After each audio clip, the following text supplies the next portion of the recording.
feel like the show is starting to make sense to me. Just a little bit. I feel like I'm actually like, oh, wait a second, this is good? Question mark? I'm actually getting it now. Yo, what's up, everybody? Welcome back to Erect the Garden of Sinners. I'm turning on episode 5. Okay, listen. Listen. This is a long one. I already know this one. Is my camera... Wait, come here, my little sweet darling. Move down a little bit for me. All right, little there, right there. Perfect. Listen, this is going to be a long episode because I didn't even realize how long this was going to be, but the movie's 2 hours long. And your boy's still got to talk before and after. So we're running on like a long time here, alright? So we got to be locked in for a minute. Yeah. I'm going to start, okay? This is our situation. This is our plan, alright? I'm going to start in the Discord. Because remember last time when I started in the Discord and I quoted and I was like, look at this thing, and I respond to it a little bit? I forgot about the first half. So we're going to look at the first half of that message. I just read through it. A couple things I wanted to talk about. And then we can start jumping into episode 5. Yeah. There's a couple big things. This show is so strange to me because let me get on the same wavelength real quick. It's been I took an extra week for this episode, and hopefully I'm planning to just a week from now do the next one to like, because I was a late a week, and so I'm trying to be early a week to the next one basically. Blah blah blah. So it's been a minute, and I've been thinking about this show a little bit in this time, and it's so strange to me. Like it feels like it's a little bit out of my grasp in a lot of ways, and I think I'm starting to, earlier, like 8 minutes ago, I was like, wait a second, I think I'm starting to understand a little bit what's going on here, right? I feel like it's starting, maybe a tiny bit, it's starting to like be like, oh, I see, like, maybe there's reasons that these things are happening, and that we can actually like look at the reasons and make some moves happen, right? And a lot of it starts with Boom, this Discord thing here, right? And so first, I'm just gonna jump through this a little bit. I'll do a little scroll through if you want to like pause and read this. I know we do be yapping over in the Discord. Shout out the Discord. You can join it, free to join. Blah blah blah. So the big points here, I'm just gonna be really quick, is that the title of the series, which can mean both boundary of emptiness and empty boundary. That's important already, right? That's what the title can like translate to. Empty boundary specifically, like really keep that in mind.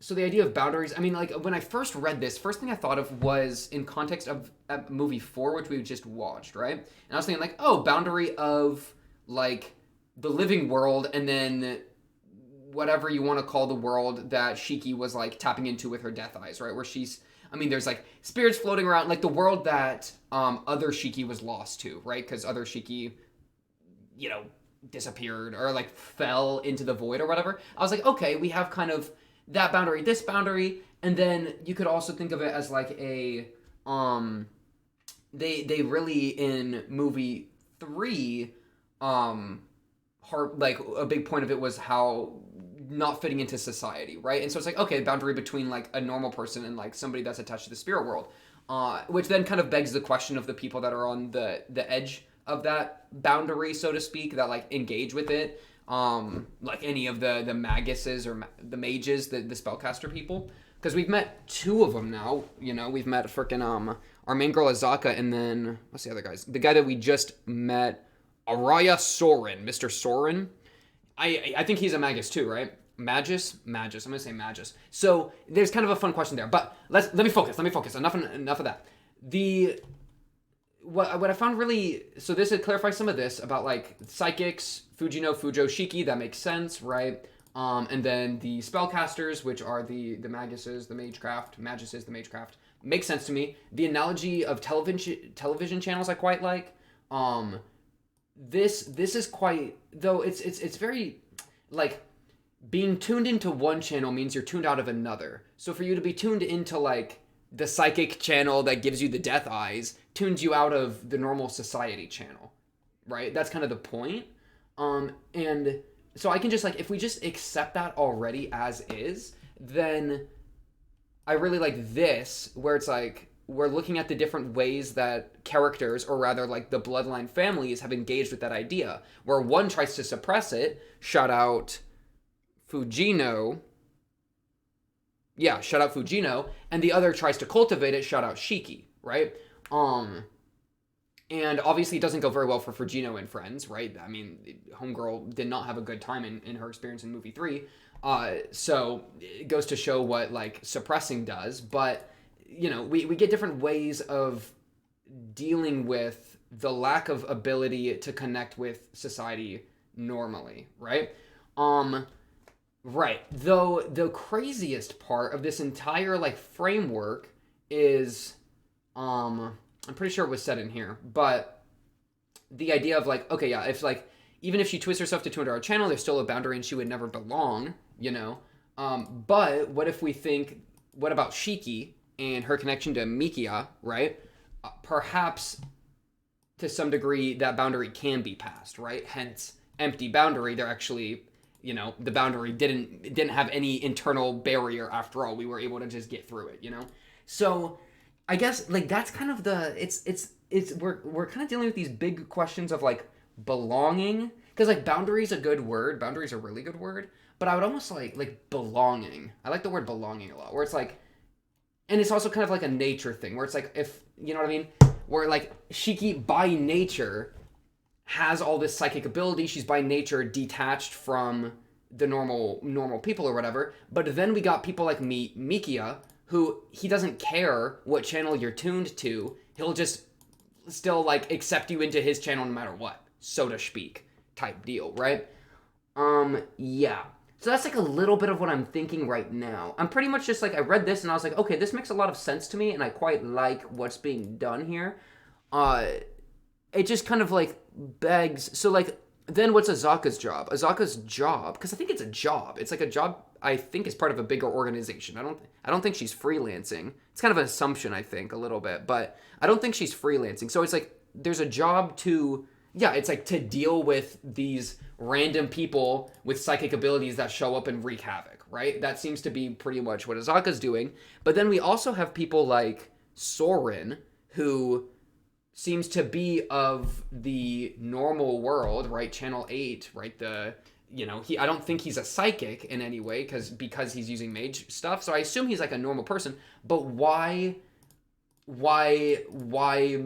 make problems then? Why give freaking Fujo Kirei the extra body, the extra vessel, right? What's the point of doing these things, And so we have these like overlapping spaces that people exist in and gain power from, and some are trying to like maintain it, some are just trying to like survive as part of it, and then we have people like this guy. It's like, I don't know what Soren wants at all, but it ain't good, I'm assuming. I mean, homeboy seems pretty antagonistic to me. It seems to be he's created a lot of the problems that we've had to deal with in the movies we've seen. So yeah, I'm curious. I don't even know what the intent would be, of like, I don't know, like, there could be so many. It's so many. We have like very little information on the guy because he literally just shut up for like 5 seconds at the end. So we like are purely left just judging him on his actions here, which is kind of like a Hode situation.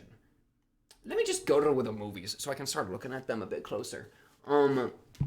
Like movie 4. Let me just jump into his scene where he's introduced. He literally just walks up and is like, yo, what's good, to like a couple different people, right? This is him with Kirei. Kirei's having a freaking great time laying in bed blind. Father's friend? Wait, I forgot about that. That's an important line. Father's friend. Well, because, okay, so Kirei is part of... Oh my goodness, I'm already lost again. Okay, restart. I'm not going to do a new intro, but I'm just going to cut this in somewhere. Okay, so this is the situation. I think we're pretty locked in on a lot of things. I think we're locked in on more things than we would think. Okay, so let's talk. Let's be sure of what we know. I don't know where we're gonna start in episode 5 because I didn't watch the preview. So we have no idea where we're gonna be going. When we're between the 4 episodes, I just want to really quick make sure we're on the same page. Episode 1. I think. So first we have both Shikis. Episode 2. Mikia meets the 2 Shikis, right? That's like the entire point. I'm little gonna murder you, whatever. Wait, what is this wait, go to the end. This is him pulling up to the hospital. April of 1995, right? Wait, why are you saying April of 1995 right here? Oh no, he's reflecting. That's when I met her. But now is a different time. Yeah. Yeah, we're good. So, oh yeah, because it cuts forward. It cuts forward right here. Do you see that? There's the little timestamp. So yeah. Most of the movie takes place when he's meeting her, blah, blah, blah. It's really early up in the business there. When was that time you said just there? I don't know. But then after that, right, we go to, so him go to the hospital, right? The next, what that's referring to is, boom, episode 4, where she's in the hospital, right? And then this is where she gains death eye, whatever they're called, her death eyes of perception, mystic eyes of death perception, right? That's where she gains this ability, or it manifests. I think it, and the reason I think it manifests, I was originally confused about that a little bit. She's definitely, this is new to her, right? Because she's like freaking out and all this, you know? And we know that psionic ability can be something that manifests or unmanifest because of, homegirl Twisty, Fujino, right? Because Fujino had her abilities somewhat sealed by the dulling of her pain. You know, she ended up being like existing normally for a long time, right? And then it flared up, and then everything flared up and went out of control, right? So, but we know that there's some level of like suppression, whatever. And so it seems that she makes a breakthrough when she's all messed up. What even messed her up? March 1996. I don't even think we know. Which is crazy. Oh, wait, let me write this down in my notes. March 1996. That's freaking good to know. Holy crap, I didn't have that written down. Right? But it's like, okay, we pick up, something's happened to her. We don't know what's happened to her. Cool. And she manifests this ability because there's a bunch of the spooky shadows around her. She's obviously not used to this. We lose other Shiki, right? There's other Shiki going bye-bye. Maybe other Shiki served as like a suppressing agent in the same way the pain does or something. I couldn't say. But, bye-bye other Shiki. Nice to see you. Capital Shiki, as so I've said, right? And so I think that happens there. Then we have movie 3, right? Where, no, or maybe kind of movie 1 more so. Wait, which comes first, movie 1 or 3? That's maybe where I'm a little unsure. No, it's, well, at least the end of 1 is after 3 because they talk about the bridge incident, right? Don't they talk about the bridge incident here? Thanatos, overlooking view. I could have sworn they talked about the bridge. Maybe I'm tripping. Say your one-liner. So annoying. But yeah, then we have these two things. I think 3 happens kind of before 1 happens because, and we know that this is after the events of 4 because she has her death eyes perception. She also gets her arm cut off here in 1. Or no, she has her arm cut off in 1. Oh, yeah. And the arm is, yeah. 3 is where she loses her arm and needs to get a prosthetic arm because she gets it crushed off. Right here, boom. Which is why in 1, she has the prosthetic arm. That seems pretty good to me, right? That seems to be a very logical train of thought. That, like, yes, sometimes they'll jump around a little bit, but the majority of the story of 2 happens, you know, we have both Shikis. 4, we lose 1 Shiki, we gain Mystic Eyes of Death Perception. Through 3, we lose the arm because we're using the Mystic Eyes of Death Perception. We're making moves. We lose the arm. 1, we already have lost the arm, and we're using Mystic Eyes of Death Perception again. And then this girl in the hospital is the girl that she's in movie 4, right? Because she was watching as Mikia came to say what's good to Shiki when Shiki was in the hospital. So we're good. All those events make sense to me. We're good on that, all right? We just got to know what we know. The only the big questions are, so like Shiki's family wants to cultivate her, cultivate the psionic stuff as opposed to the Asagami family, which doesn't want to do that. So like we know that. The intent behind such a decision, I don't know, right? There's kind of the question of like, okay, if you gain powers from these different like psionic channels, then like, what do you lose? I mean, it seems you lose your ability to fit in with most people. So like, you're in one channel, that means you're outside another. But like, so that's just human connection you've lost? Like, what power, if there's powers, if there's psionic powers in other channels, what power is there in the main channel? That's kind of the question there. And so I think it's just like some level of like human connection and that's kind of what makes Shiki so perturbed when she meets Mikia, because Mikia is like like, oh, this is the thing I want to connect with, but it's across this barrier.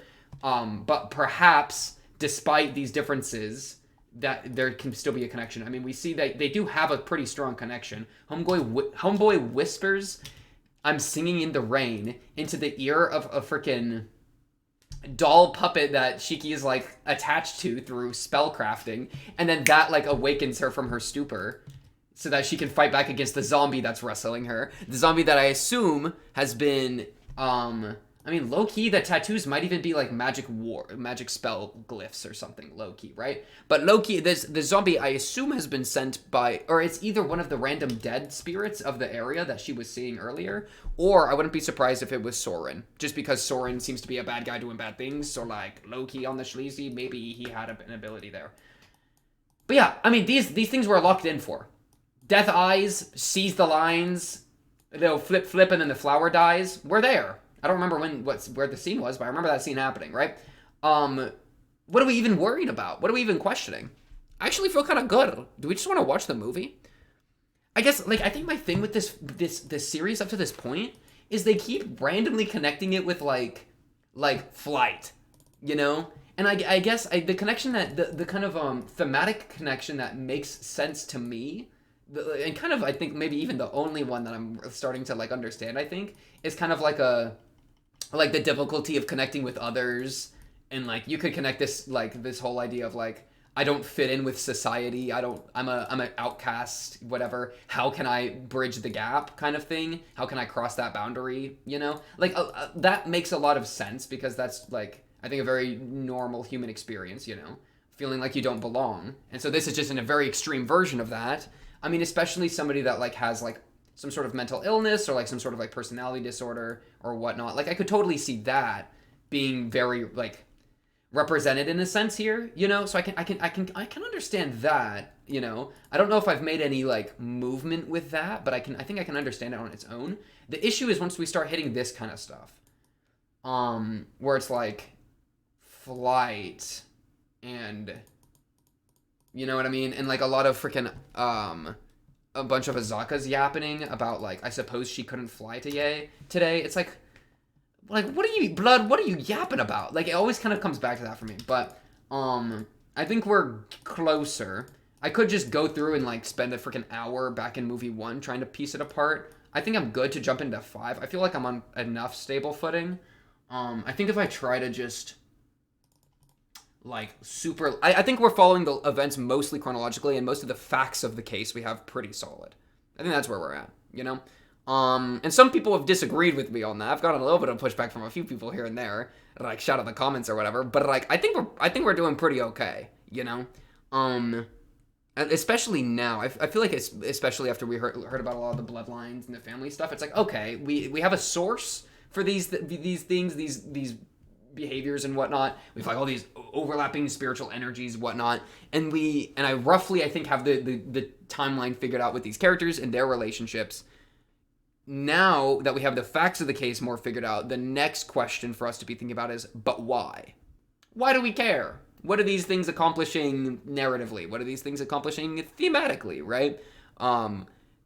What is Mikia? Is Mikia a normal person? You know, like, is Mikia just that type of random person that is just accepting of everyone and like bridges those gaps and proves that like as Hedgehog's dilemma as we may be, maybe we can actually make some moves, you know?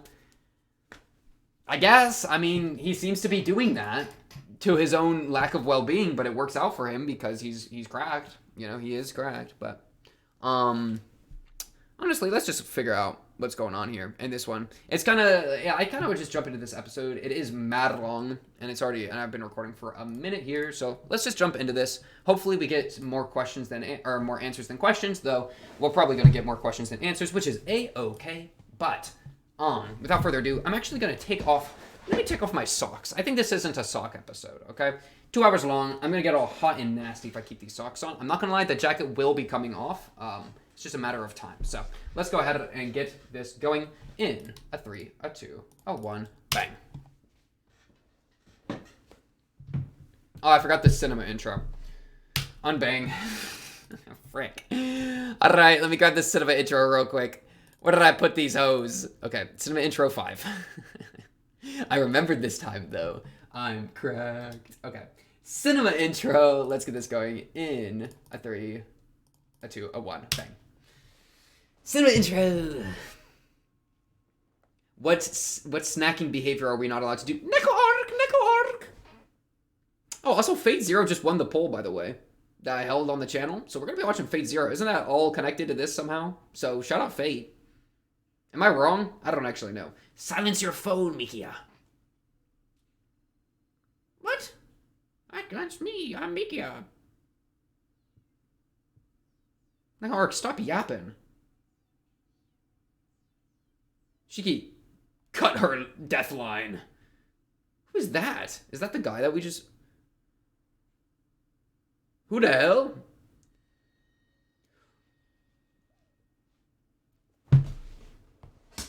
Oh my goodness. Bro said scanning.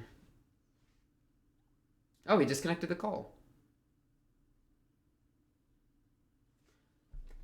No cell phones in the theater. That's you. They're talking to you. Put your phone down. We gotta watch the movie. All right, episode 5. Back to the very, very start. Let me make sure my subtitles are on. Subtitles are on. Episode 5. Let's get going in a 3, a 2, a 1. Bang. I think we're good. I think we're good now. I think the last batch of me reading stuff from other people, I don't have anything to add to a lot of it because it's just like, oh, I think this makes sense to me. Now we're ready to make some moves. We're on footing now.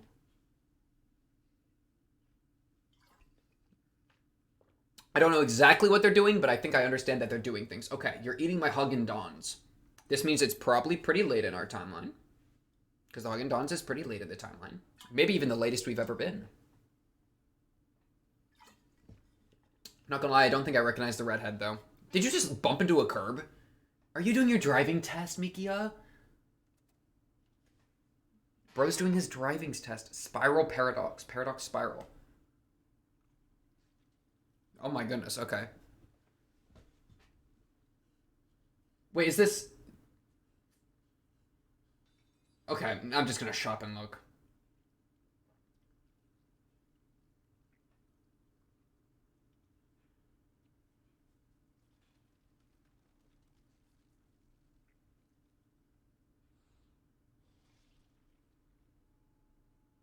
Well, we know that kid didn't die, right? Because wasn't that the kid in the room? I don't know.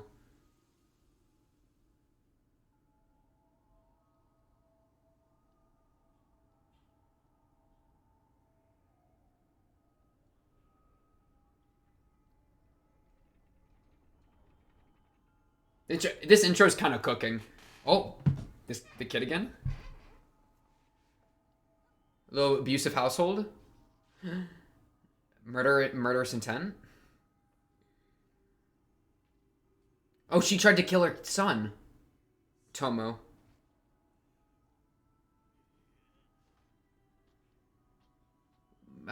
She did try to kill him, right? It wasn't like a delusion of his. He just got the better of her. I don't know. Tomo. I don't recognize the.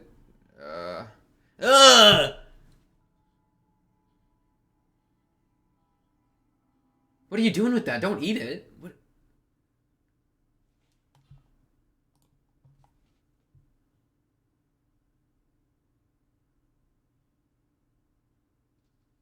Who is that? Is that Shiki? Who is that?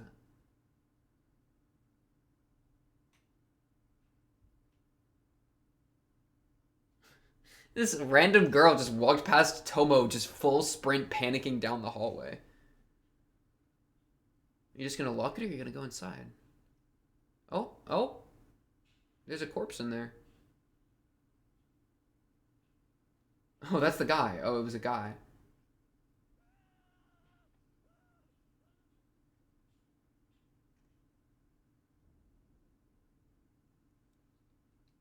I'm not seeing any blood with that guy. Okay, but the corpses have been found. Let me write Tomo's name down.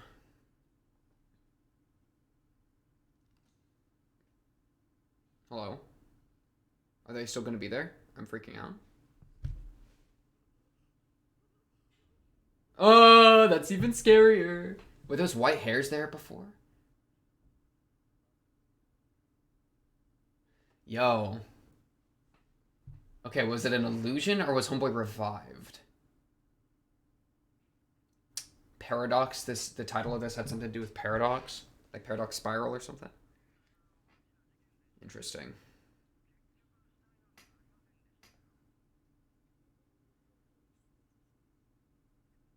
Oh, he was a burglar. That's why he was shaking the locks. Oh, what's up, his name starts with a D. Daisuke. I think that's Daisuke. I assume.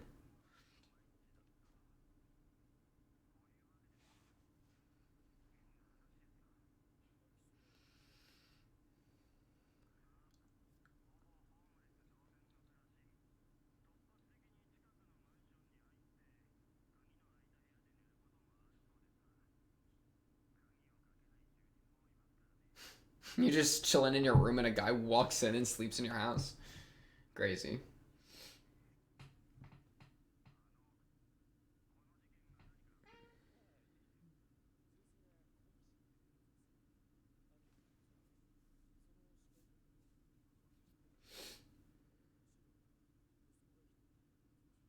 Yeah, the kid ran off. We saw that.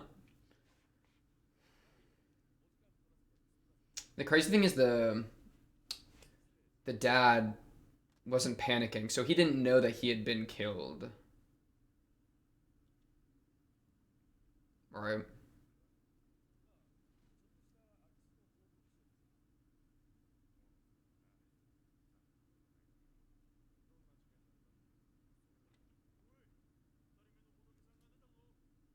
Actual corpses of what?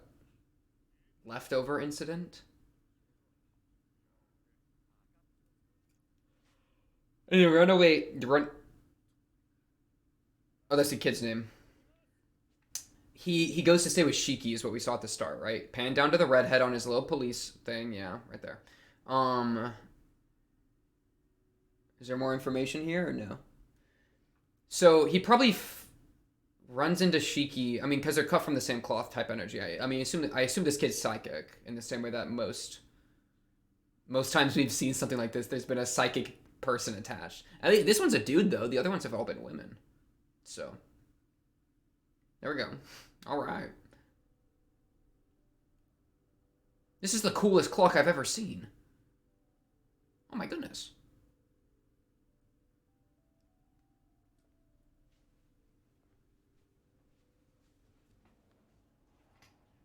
That's him. What are y'all, bullies? What are y'all? Oh, yeah, I think so, yeah. Tomo, get out of there. Wait, Tomo's already my goat. Tomo's already my favorite character out of every character we've ever met. That key. Why is that key important? I don't think it was Tomo's. Dang, this animation kind of clean.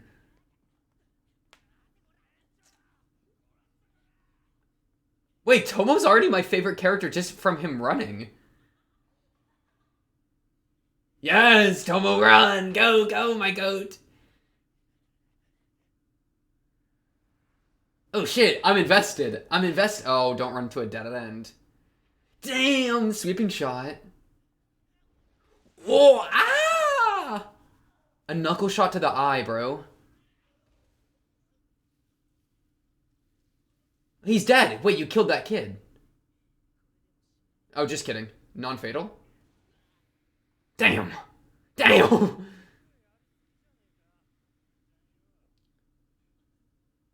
Ow. Ow. Mm.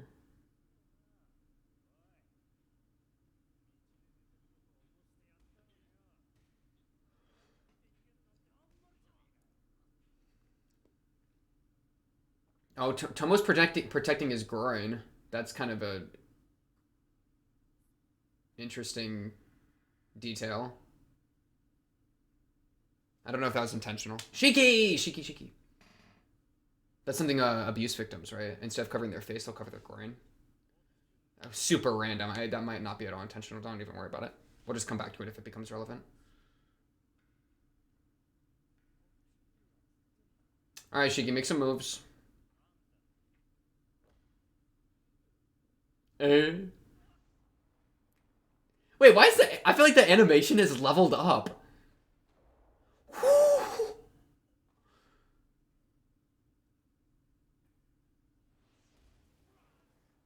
Damn, bro was spinning. Bro was spinning.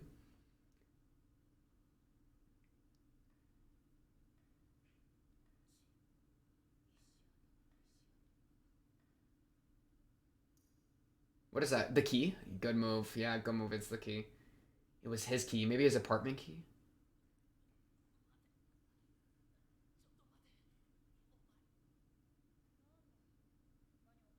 I'm just returning what you dropped. Thanks, Shiki. Appreciate that.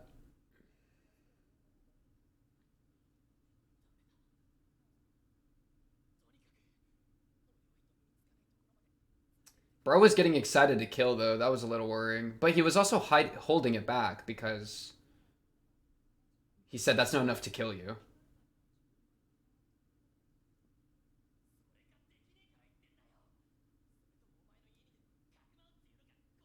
This kid. That worked?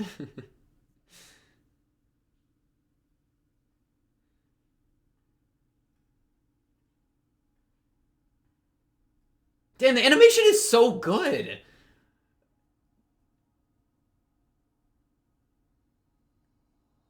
Are you gonna fall in love with her? What's all this like romantic? God. Turn down my headphones. That was the loudest sound I've ever heard. My goodness.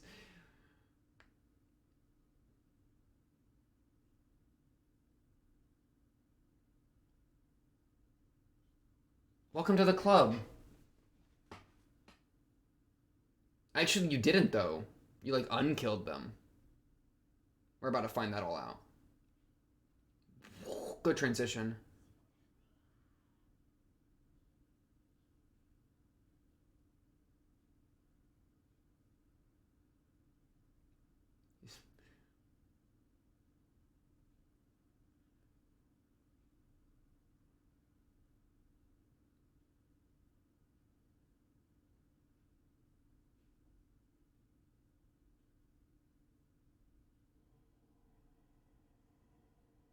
Shiki, stop him. Oh, he's about to go look in the freezer and chow on the Haagen-Dazs. Damn, crazy transition again. Are these things happening, or are they just... They're just screwing with us, right? They're not actually... They're not having any sort of weird mental, like...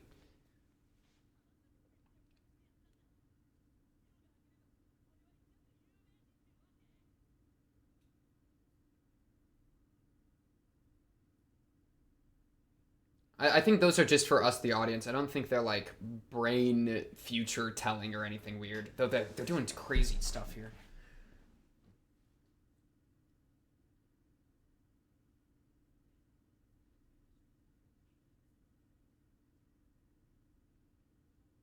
I'm also a murderer. Okay, they're both psychics. And they both got some murderous and cliff tendencies. That's kind of the usual at this point. We're there. Dude, these transitions are gonna make me lose my mind. These are so clean. This is the... Wait, this is actually...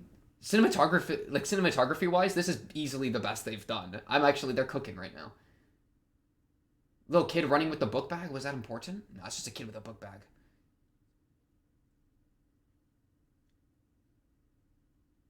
Why did I say that? Say what? Which part? The murderer part? There's no corpses for them to find, my boy.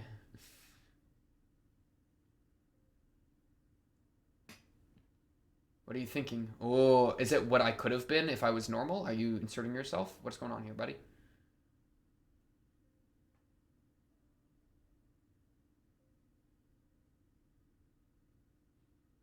And then it cuts to a key commercial. Go back home. If you want to be normal again, go back home. Something like that. I don't know. Damn, the clock again. Okay, they're cooking with this one. I'm starting to feel it with this one. Oh my goodness, the time lapse. I love that shit.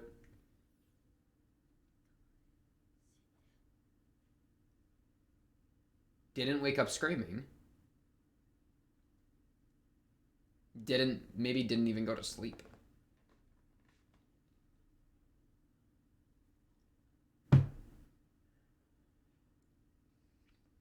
Crazy. You know what? She's connecting with. She kind of. This kind of like character development. I feel like she's being extra nice. Though he is on her wavelength, so it's a little different, right? Like she didn't want to kill Mrs. Twist, you know? So it could be a similar type connection. Well, no, but she didn't want to kill Mrs. Twist when she was human. Never mind, I'm wrong about that. Don't worry about that. No, they're not.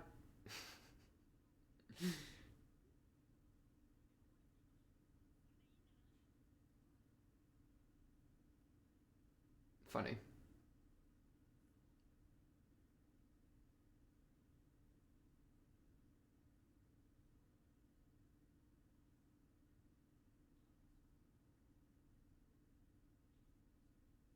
Okay.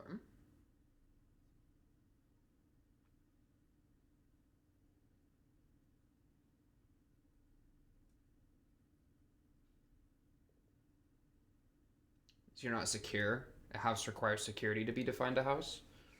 I kind of like that.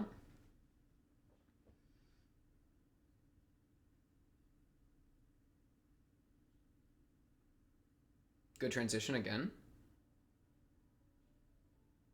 Taking the cap off to reveal the room. Past some time, he's looking at the same. He's looking at the same monitor, the same TV. He's looking for news. He's waiting for news about finding the corpses, but it's never coming. Okay. They're cooking with this one so far. I'm liking this one. Another day, another broadcast. Nothing yet.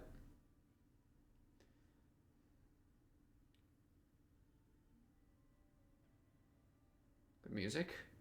Shiki, stop bouncing your little feet, alright? Lock in. I'm playing.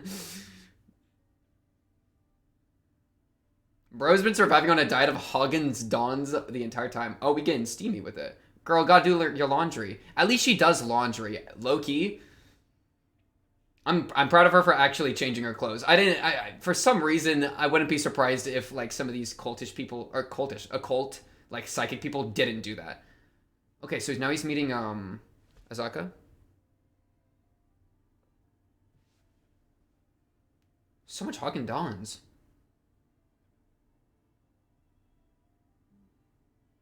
Don't take another look. He did, but he closed the door. I'll let it slide.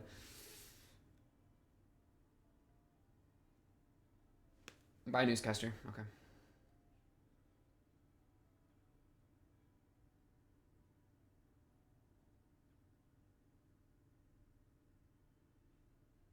Wow, this is me.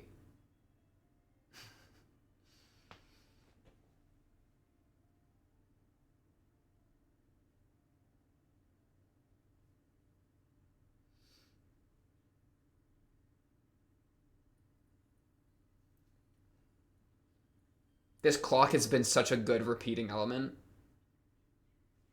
October 16th. I'm not going to worry about that. I would rather just lock in than start typing. Because at any moment now, freaking Mr. Soren's going to just show up and jump someone, alright? We got to be ready for it. Still having those nightmares. Oh, that. The machinery and the vents he's having too. Okay. Shiki, why do you look scary? Alright. I don't think this is real. Yeah. So you won't do either? What? He's just imagining that he's getting killed, right? No. Okay. What was that phrase? You won't do either? Oh. Maybe he reads intents to kill. Intent to kill becomes reality. But it's illusion. It's illusion. Okay. So his mom wanted to kill him, and then it manifested as an illusion.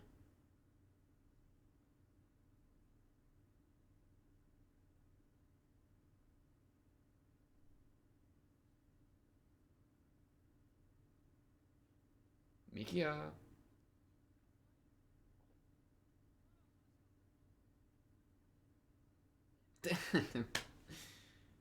Brother. Yeah. Where did Mikia go? He's selfish.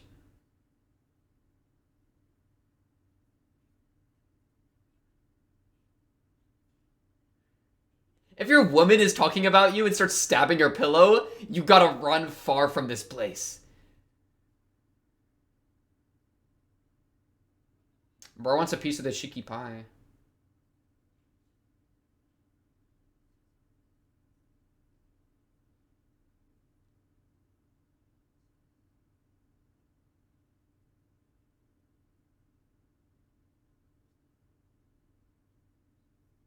Like, what a line, bro. That felt like Mikia's spirit there for a second.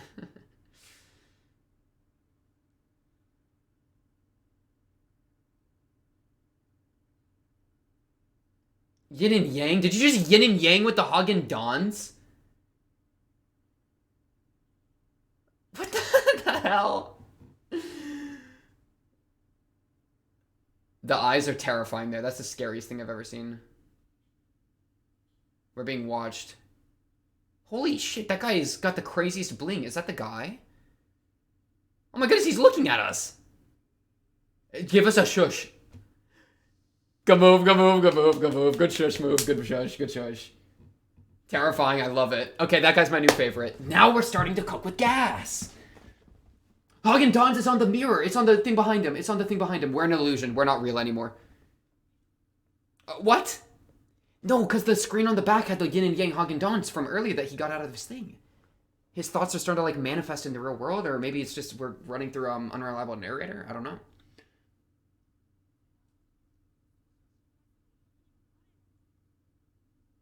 This one's cooking. Best yet? Question mark?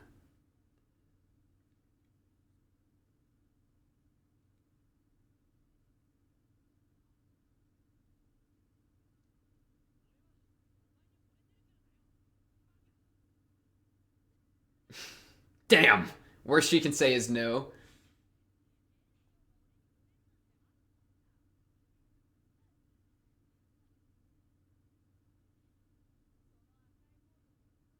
Whoa. Oh, because he told her about that, I assume. Oh, true. Yeah, that's true.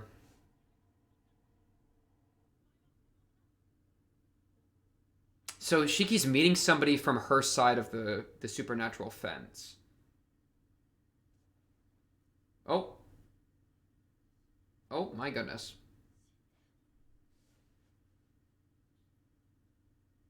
Yes? This is Freud.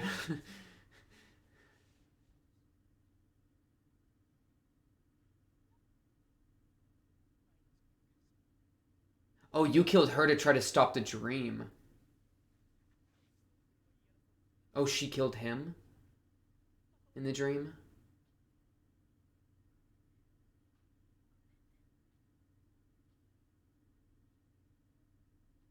Yeah, this is a pretty bad dream. Oh, murder-suicide. Ow! Ow! I hate that so much.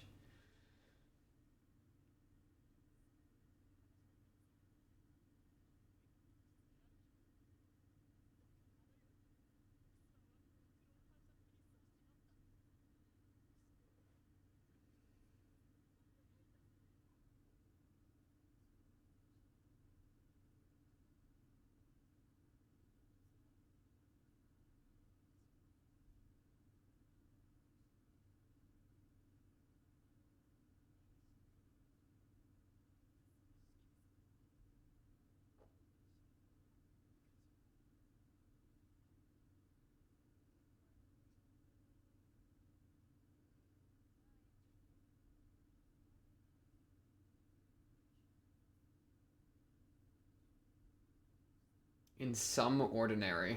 Thanks, dog. Good line.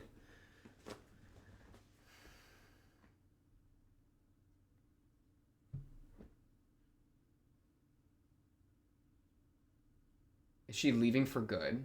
Because she realizes that they're different in their reasons for wanting to kill, and like their reasons for feeling empty. I think is he even a psychic? Or are we just so in his head as the narrator that it looks like there's some crazy stuff happening? Because I kind of assumed that the white streaks in the guy's hair. Well, I guess that could have just been him being old, like LMAO. But like a lot of the weird stuff we've been seeing in the background. Oh, it's Mikia. I've kind of was assuming that that was him manifesting something, but it could not be at all. It could just be his delusions that we're seeing, as opposed to his delusions manifesting. Guy in the coat? Oh, his mom? Crazy.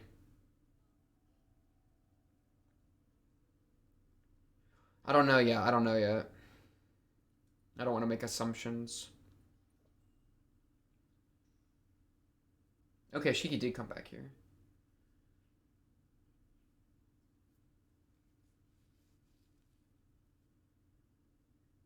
It's kind of weird. He was with Mikia.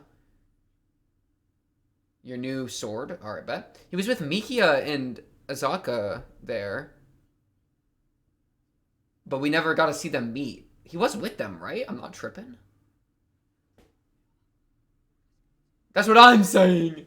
Oh, wait, okay. Now they're going on a little motorcycle trip.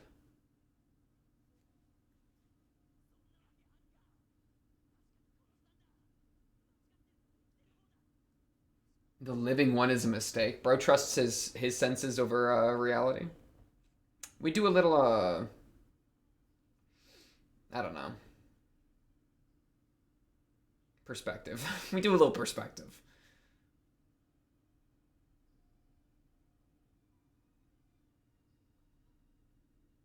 These motorcycles with the little side seat, I find to be so janky, by the way. I don't think this was it. Was this it? This looks way fancier. I mean, I guess we didn't really get a good look at it. So yeah, let's just go for it, dog. I'm down.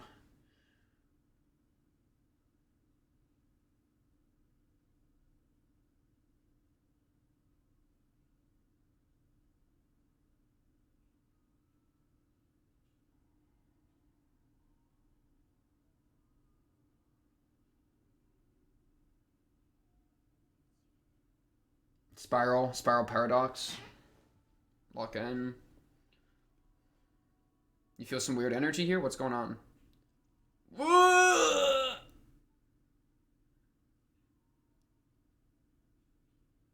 She felt some energy there.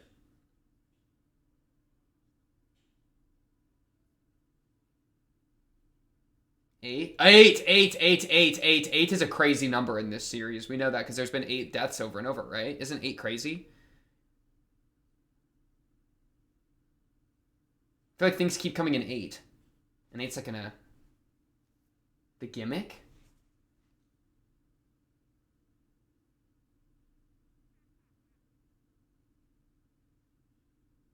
Oh, it's a horror movie. Okay. I thought she was going to close it. I thought she would just be like, nope, never mind. That would have been funny. Like, nope, not dealing with this. Enjou, where'd you just go? You just left?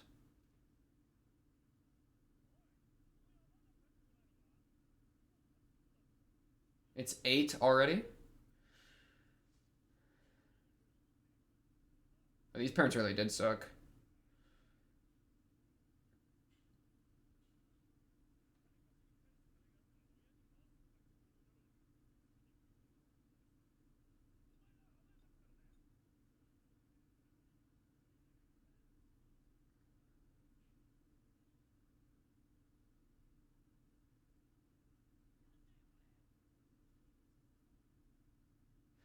Oh, okay. Terrifying. Who is that? Terrifying. Who is that?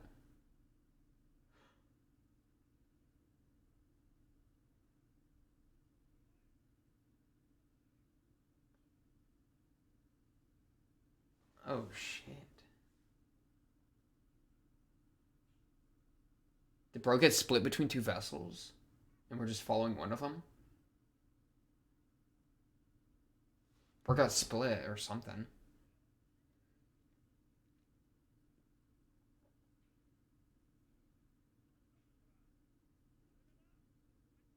Stop throwing bags of chips at me. Don't throw bottles at me.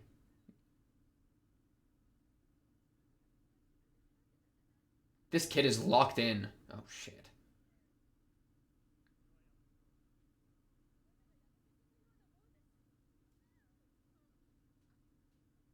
Okay, domestic abuse.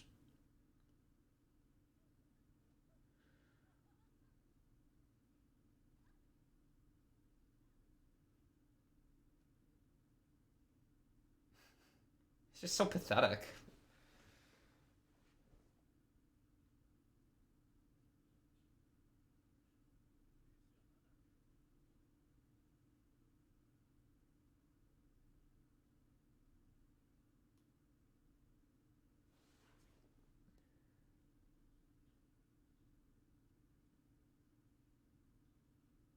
Oh, killing him.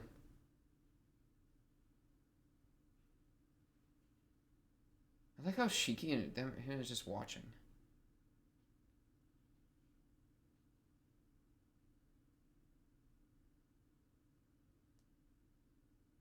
Can you see us?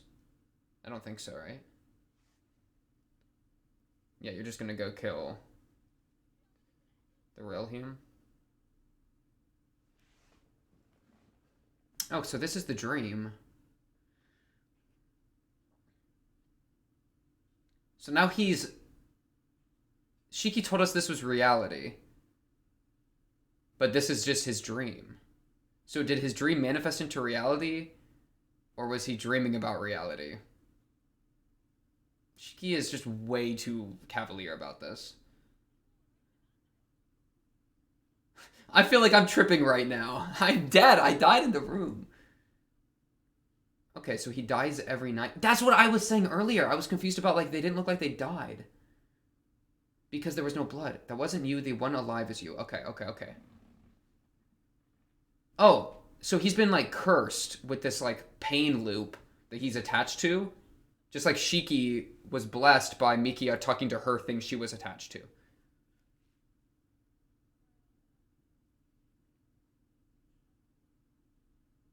Mikia said your name last? What?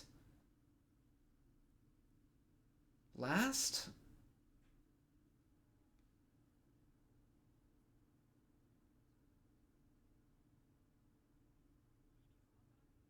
Me neither.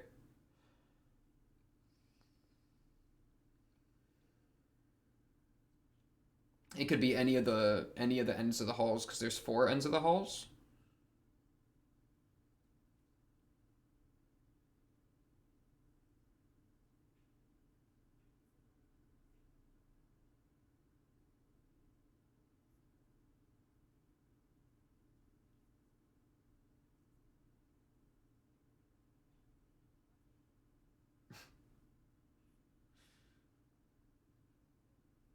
How did Homeboy displace the stairs? I mean, I think that's I I don't like fully understand exactly how it works, but I trust that it works. Yeah, like I trust that this could happen. That yeah, you didn't realize that you're on the opposite end. Barrier, big word.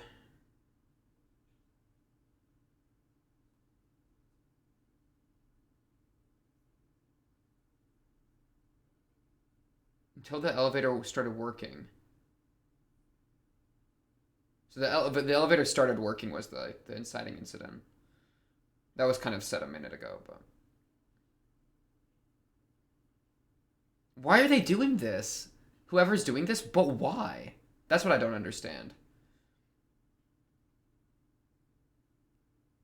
Ah.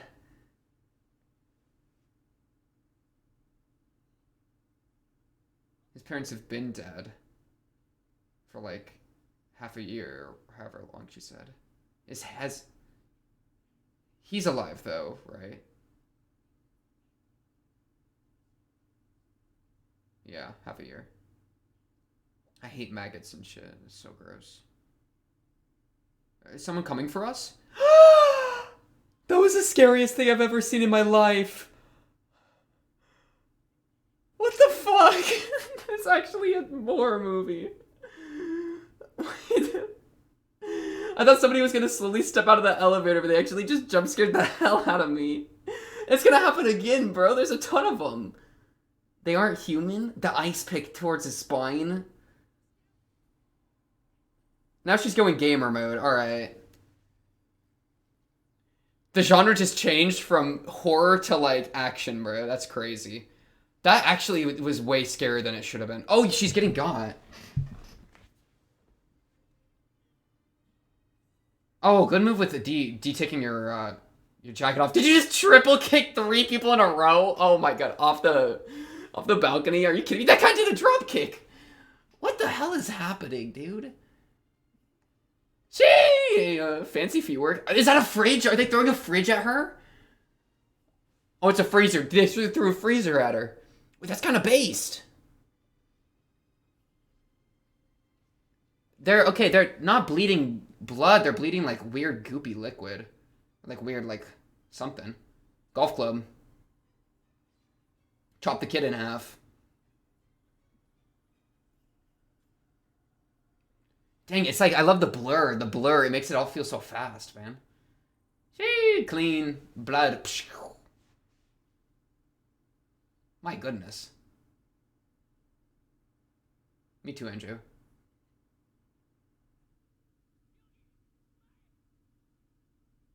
Who? Okay, that guy's terrifying. That guy's the problem. Do you see something weird with your eyes? You can't see the death line? Yeah, nor death point, just nothing. So they're probably still there. He just has a cloaking maneuver. That'd be my guess. Okay.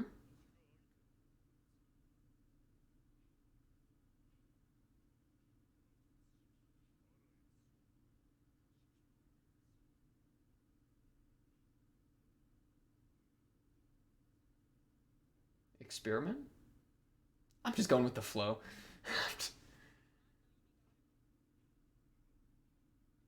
So you're experimenting. Knowledge gaining is your onus. Is that what you're telling me? The last day of all its residents. They all died? I guess, okay.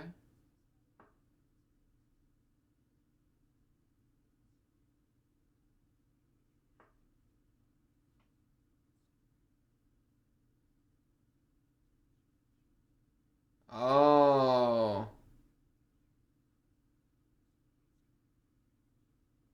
He's looking for indeterminism. I see. Why? Maybe it has to do with like will or something crazy.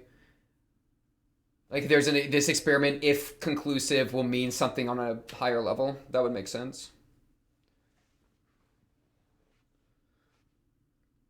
We are fated.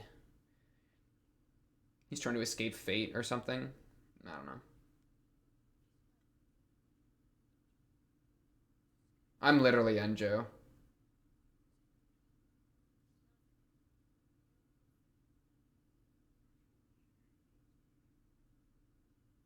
Okay.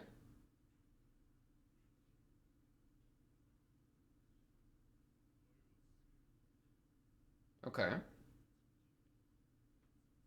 She enjoyed murder while you respected killing.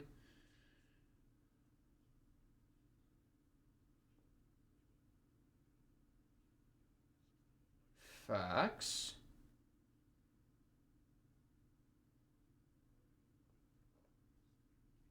This guy attached to her family in some way, maybe?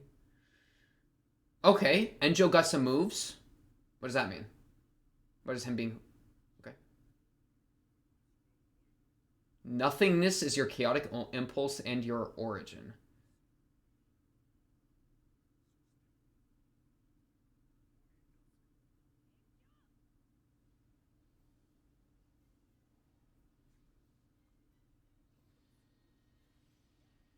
Bro, the thing from the cinematic intro was literally his runes happening right now. I didn't even realize that that's... You know what I mean? Shall take that body? Fujo, make a move. Or, other guy. Oh, no, she did it. Freaking kid. Redhead. He just healed that. Cyrera? What?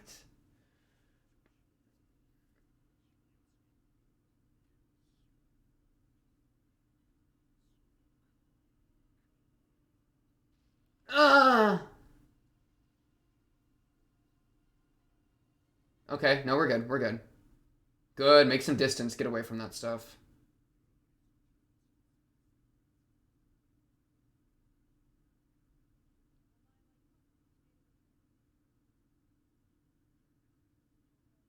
Whoa. Oh, I'm gonna cut your spell. Good move. That's actually a great move. Bro, she's gonna cut him 2 more times. Oh! Oh, in her prosthetic arm, she had an extra one. Oh, that is so smart. Oh. Good shot. Good shot. Netherworld.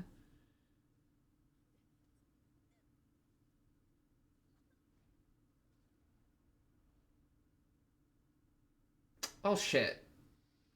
Oh. Okay, that was just rude. Ugh! This is so awkward.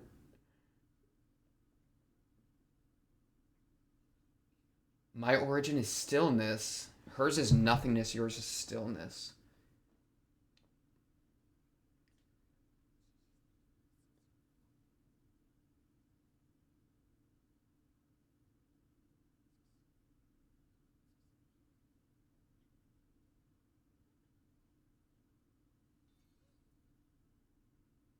Enjou, are you gonna be able to, you could finish him if you really wanted.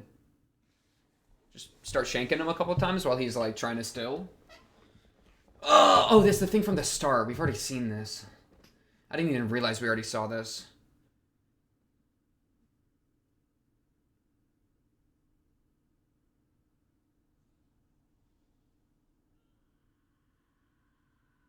Oh, he's running back. He ran back to his room. You're gonna bump into the curb. Break. Oh, damn it. Come on, Mikia. You're getting points deducted. Oh, the lock? He wasn't ready for the lock, yeah. Okay, so Shiki's been kidnapped into the wall. Homeboy's using the paradox spiral paradox. There's the yin and yang. Yeah, okay. As a way to experiment. To try to see, seeking indeterminism with death within a day. Which makes sense, because, I mean, stillness, death, I mean, he's got a vested interest, it seems. I mean, most people have a vested interest in being alive. So, I could see that being a thing worth testing.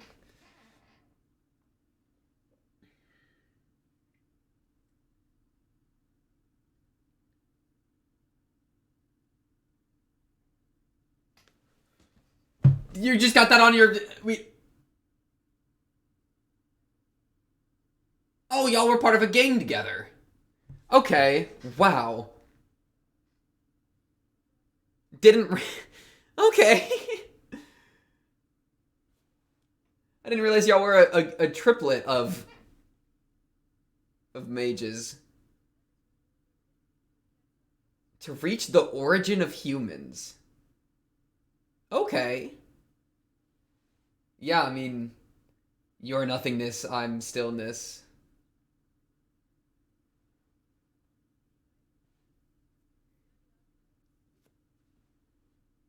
There's probably some, like, philosophical truth that he discovered that, like, broke him, or rather put him on a different level of other people that got him excommunicated. That's a great shot. That's a great shot. I liked that. With the wings behind him? Go move. Cornelius? Monastery. Okay, monasteries. So many dolls. Oh, paintings? Maybe he's a painting guy?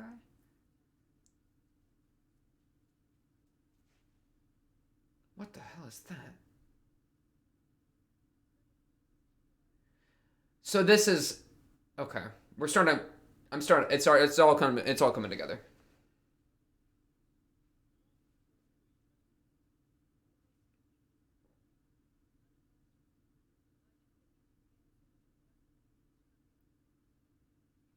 We're experimenting on random people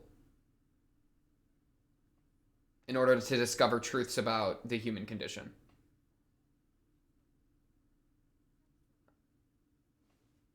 His sister.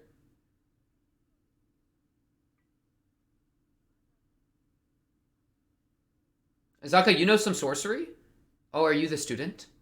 Oh, that's goated.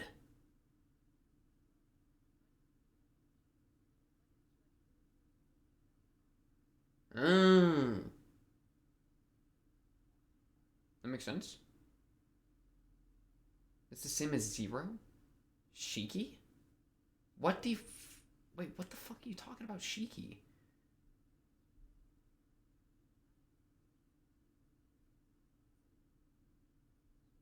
Phenomenology. God damn it. Oh, man. I'm taking this shit off. This shit getting too hot. Good line. Objective truth when I subjective being. Yeah, subjective being. You can't reach objective. Yeah, exactly. That's his point is the point I was trying to make with the quote.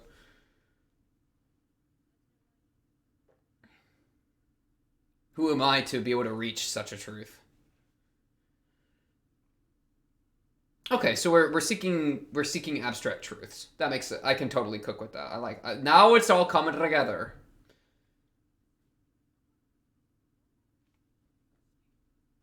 Why am I POV Shiki, but I'm not getting to see Shiki anymore?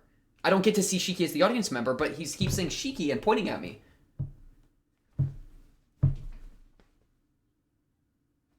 It's like, whatever your name, sister, be quiet. I'm trying to figure things out.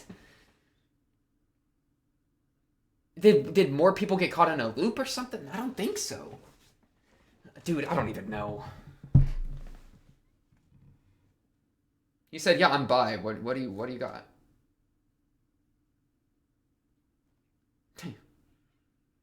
What? LGBTQ plus. She thinks it's really funny.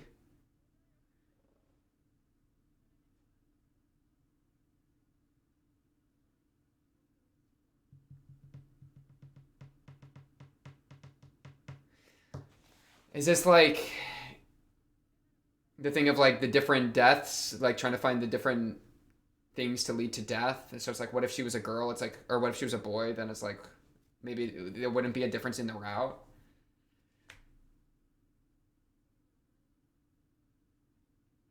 The man who died? Are you talking about capital Shiki? I don't know. Oh, yin yang. Okay. I called this out like an hour ago with the yin and yang, the cup, the freaking, that's so goated. Wait, they foreshadowed this really well. They foreshadowed this well. The spiral paradox. Heard. Ryogi, like her name.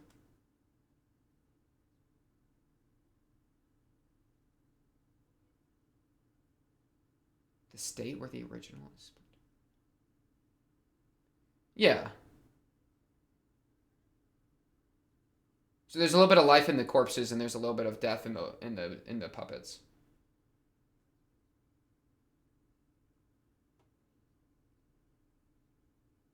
We saw that at the beginning, Daisuke, or whatever. I'm confused about whatever's happening with Shiki, because they're acting like they can see Shiki. But I obviously haven't, and we know Shiki just got absorbed into a wall like 10 minutes ago, so like, what the hell?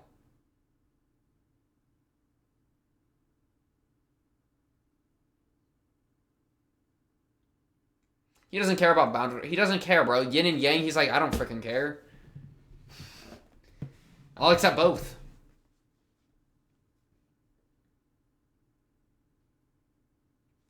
Like, why did they transition here again? Did we just... I'm not... Shiki's not here. Shiki's not here. Wait. That's Shiki's sword. We saw... So we just went in the past a little bit. I think. Because she got that earlier. And so he brought it in. And then he gave it to Shiki. So a lot of these scenes might have actually just happened in the past. I mean, they were talking about the past, present, future earlier being weird or something. So maybe that's what we're experiencing right now. They're just fucking around with us. Funny. You got too much.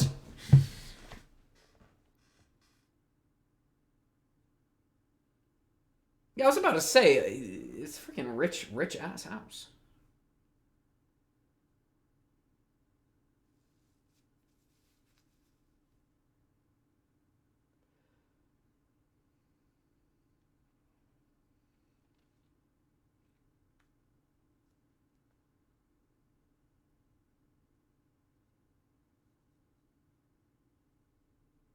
Damn, I got hella paperwork.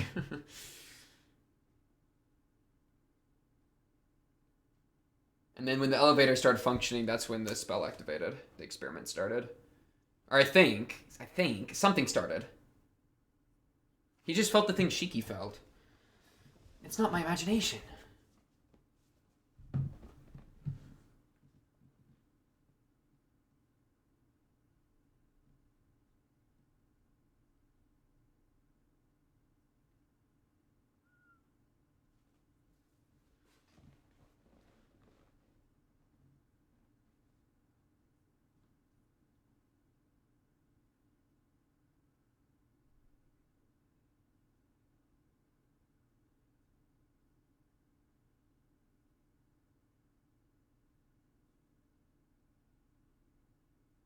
So things got swapped, which seems very relevant when we're doing with yin yang, right? No swap behavior. I don't fucking know. All right, let me lock in. Let me calm down and lock in.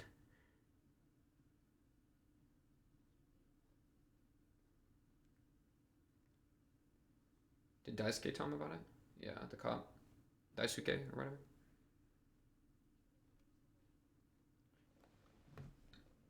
Alright. Split the party in the middle of the place that Shiki just got rolled in smoke with? Smoked at? Alright.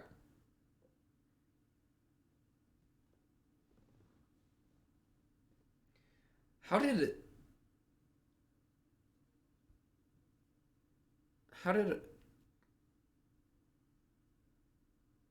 Tomo get out, though, of the apartment situation? I kind of thought it would be contained, right? But he escaped. And then brought Shiki in. I mean, he might have been meant to escape so that he would bring Shiki in, because the guy was like, "Oh, I'm glad that running Enjou. I'm glad that I ran into you, Enjou."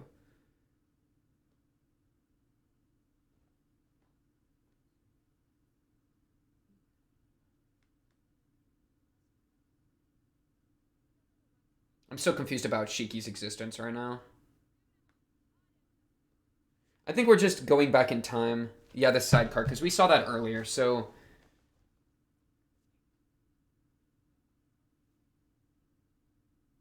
So a lot of these events are in the past. These haven't happened yet. But them going to the... Mikia going to the apartment, that's, I think, after Shiki, right? Is that after Shiki went there? I assume so. But I actually have no basis for making that assumption. Which side is he on? Oh, now you're at Shiki's house? Okay. They're throwing me off. They're playing with two different apartments. Now it's a complement of the scene from earlier with the driving test. So many parallels, so many paradoxes, bro. All these parallels. They keep doing all these parallels to keep us in this loop.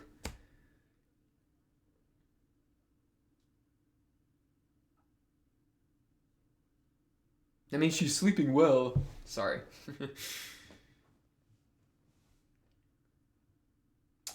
She did. Enjou.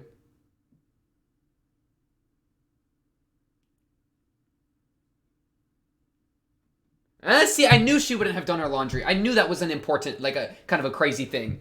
Where I was like, I'm kind of like, you know, I wouldn't be surprised if she didn't. This is the first time she did it. He even said so. Oh my goodness. Locked in. Teach this kid some spells. Actually, don't. I don't know what the hell's going on with these spells, but these people seem crazy. 30 out of the 50, 60 out of 100. 6 out of 10, 3 out of 5. All right. Oh, wow.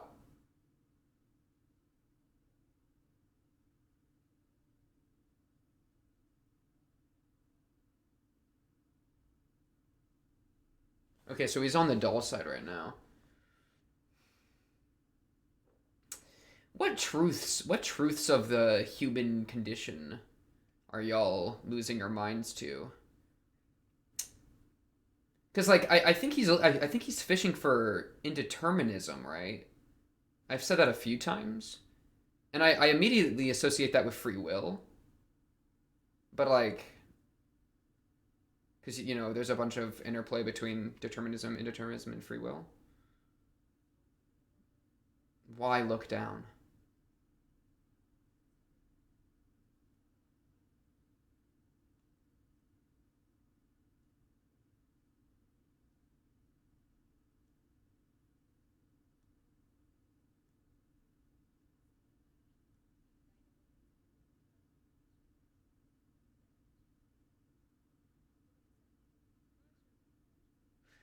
All right, that went over my head.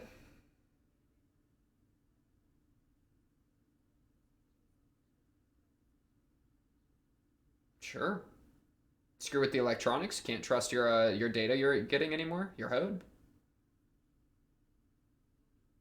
Unless those are messed with too, then you're hoed.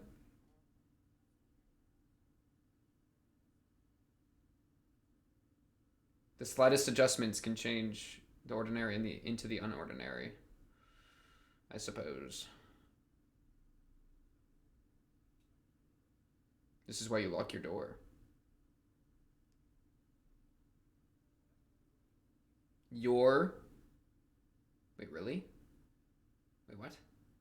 She designed it? Wait, I might have missed that. What are you setting up?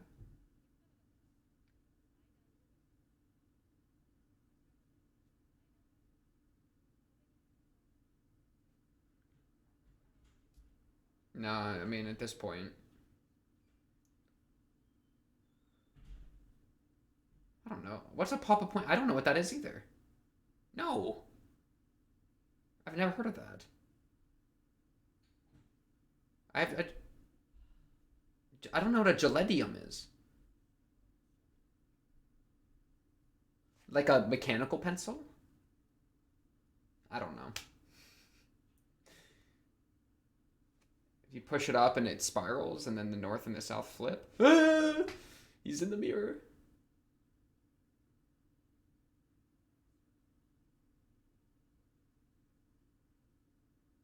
Is that the mom? That's the mom. Oh, so yeah, her cycle, she leaves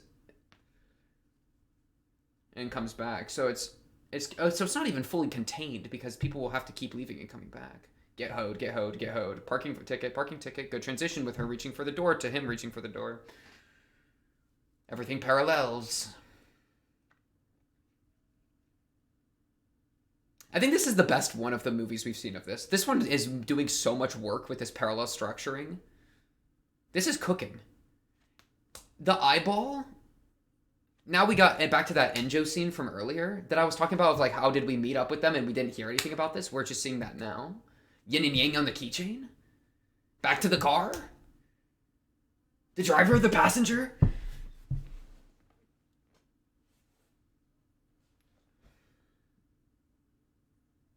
Made up families. My goodness gravy.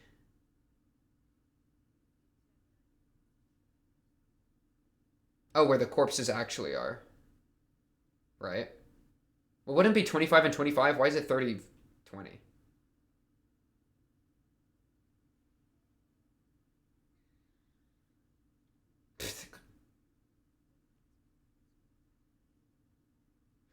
What happened to Shiki? We're still losing. We still don't know what happened to Shiki, bro. A little charm. Gotta protect ourselves. Which one is it going to be? Probably Mad Hatter. I forgot his name. He seems to be the one that it would be easier to ignore, but wanting attention. Yeah. Back to this scene. The thing on the back behind him is part white, part black. Kind of another yin and yang metaphor.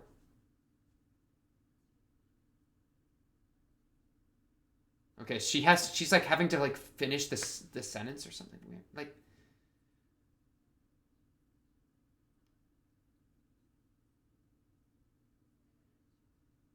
okay, so she has to yap. No wonder she yaps so much. Oh. Of course.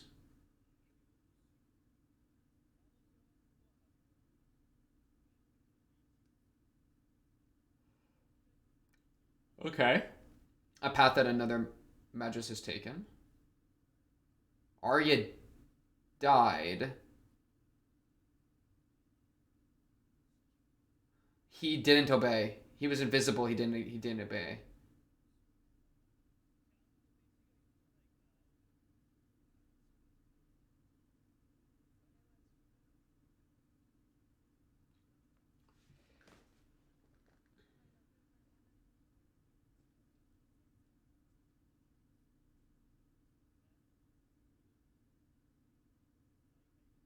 Can't believe the guy died.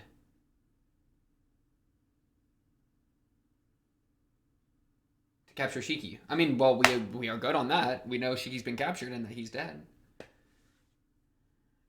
Gehenna? Damn. Good use of the same him bowing, by the way, just to keep the parallels.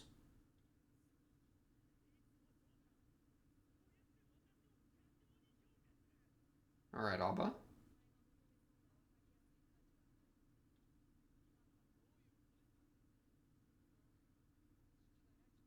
The show is crazy. They're going down a spiral fire escape. Shiki is the yin. This is true.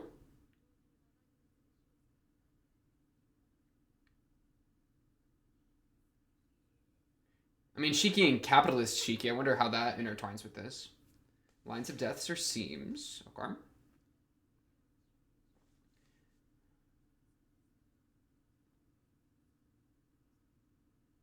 She sees the truth of... Right, and then she can sever that. Okay. So they want to get some access to that hoe. I see.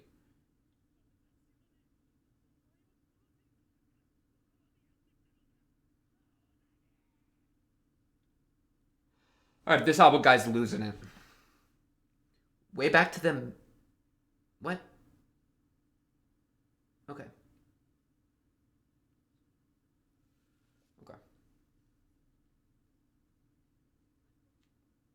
What is that thing? Okay. Oh. They got a yin and yang on it. Who cares about the origin, though? What? You know what I mean? What value does that have?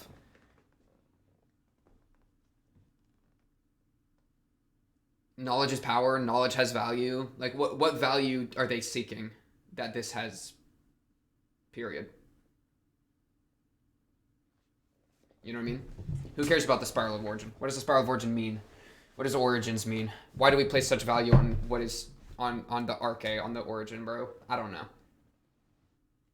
He's gonna also try to go in and do it too. Alright. Alright. Okay, way back to this now. Good transition. I'm gonna be driven mad. I'm gonna lose it. I'm gonna lose my mind here. This shot again is a crazy shot. Like, the editor must have been on LSD. Oh! We intersected. What's good?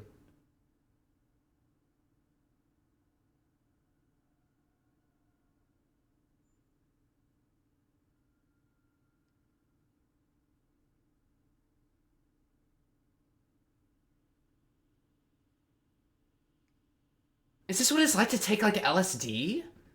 Are we going back to the heroes? Did we just flashback all the way to like the heroes that was in that shot when we were talking to Alba? Because there was the guy covered in arrows. It's like we just flashbacked all the way back then. Oh, we know you were super. You were alive for a long time, I guess. Okay. Oh, recording deaths gives meaning to death. Like, we must remember, and that's why the origin matters, because you can gain knowledge of all deaths. Okay. Bro's got the craziest throne. Wait, this is goated.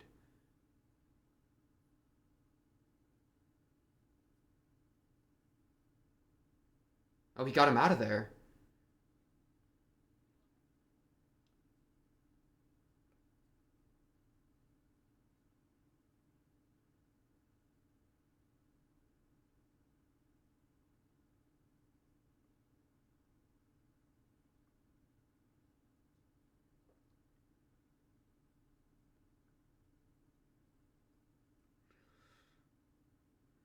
Good question.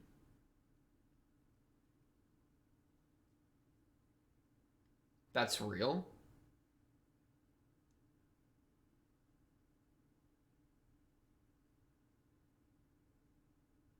Will? We're bringing up Will.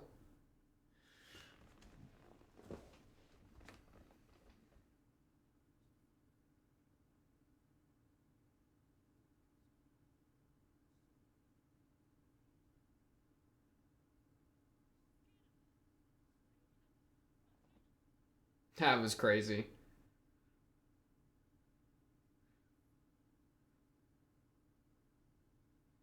I kind of like that mentality, like, F this noise, I'm just gonna do the thing I want to do. That's kind of a goated mentality that I think is underrated, like, intellectually. Oh, he's trying to self-sack. Actually, facts. Let my death have value if my life can't. Yeah. Mikia's gonna counter this, because Mikia's my goat. Well, goat in progress.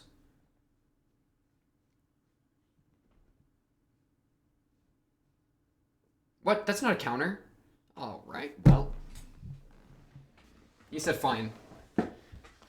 No, he's cooking. He's cooking. Trust in Mikia. Good transition. Mark how many times I've said that.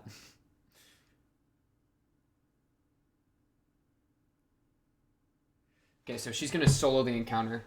Whose corpse is that? Whose corpse is that? What is that?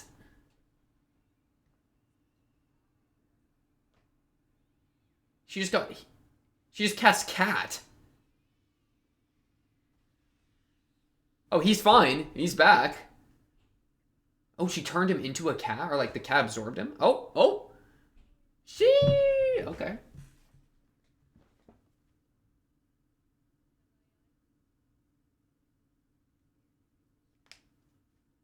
So you're fine. I guess death was an overstatement. Open? Oh, is that place he was sitting in?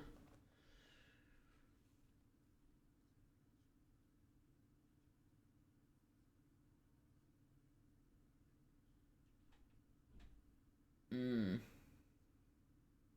Like the seam along where yin and yang intersect.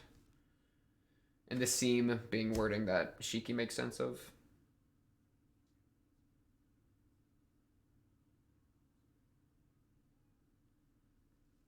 Kitty, kitty, kitty.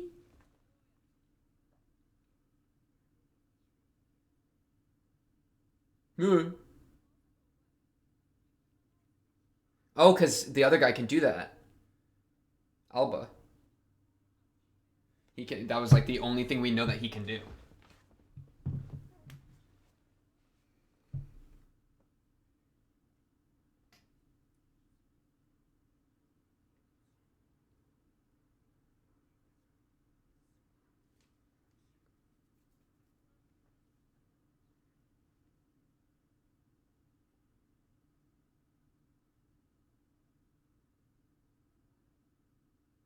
That's the question.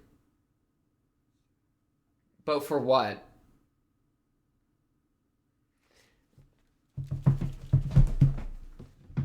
Bro's trying to enlighten with knowledge. Alright.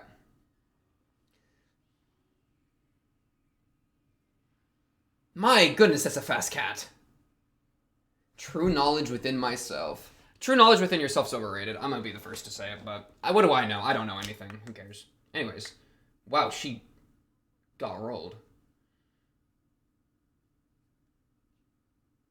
Oh, the cat puppet.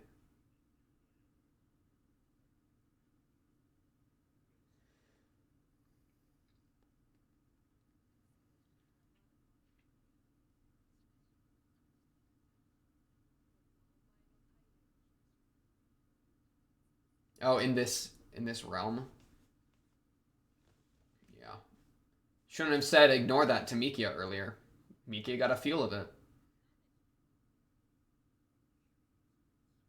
Had to keep her body.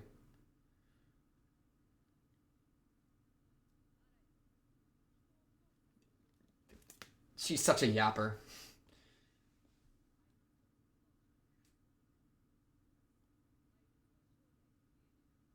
Can't speak, unidentifiable. Can't die. You can die, you can speak, and you've been cut in half, Elbozo.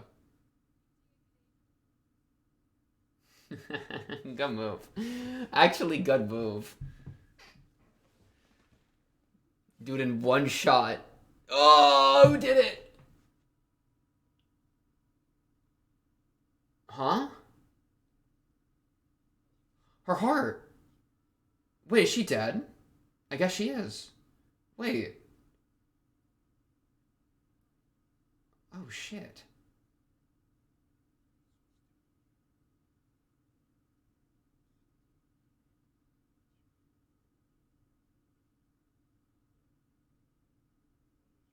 Wait, she's actually dead. It's actually over for her.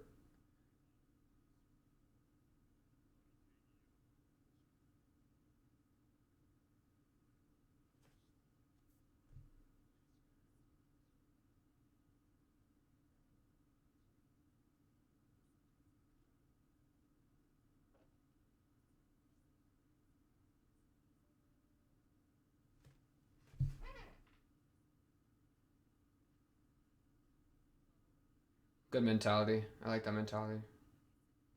Better than chasing after enlightenment.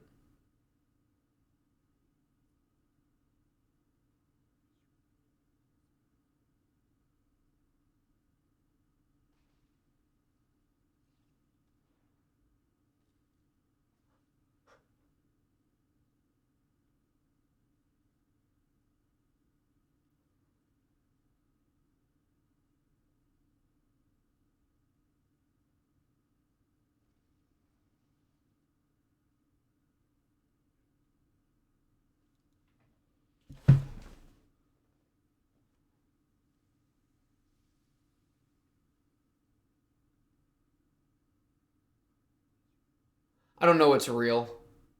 Oh, she is. Okay, she did get.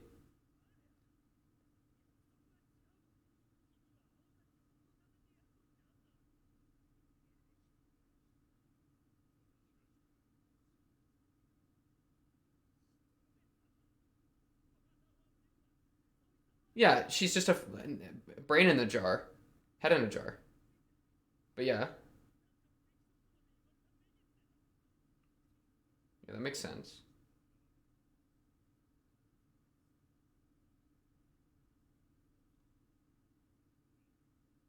Is she dead in there or alive in there?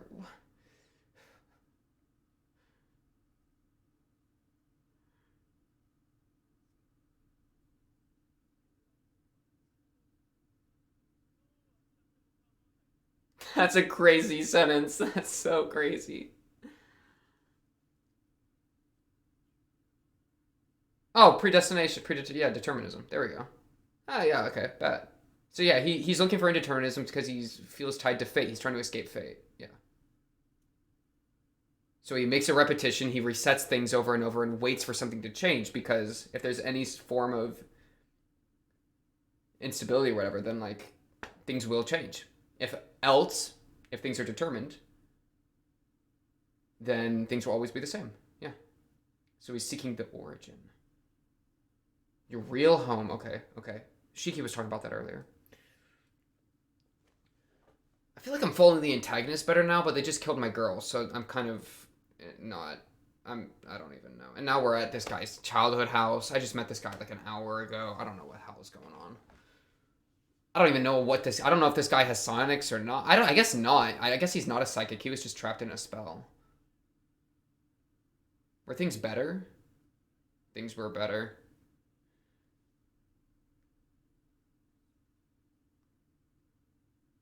That key.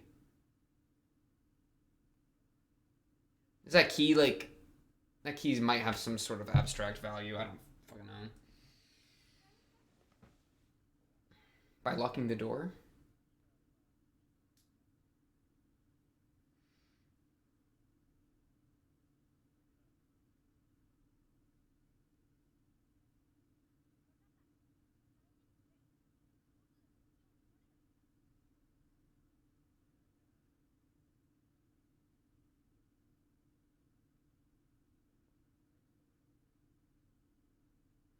Losing your job led you to be abusive. Because you're like, oh, I have no worth as a man.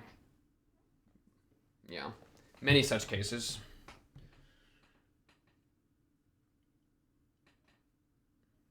So what happens when you tie your worth to your profession? Then your profession goes away, and then your worth goes away, and then it all falls apart.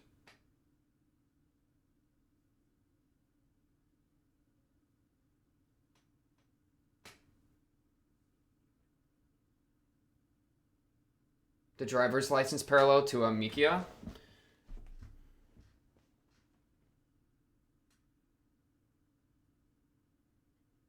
Now he feels like a burden.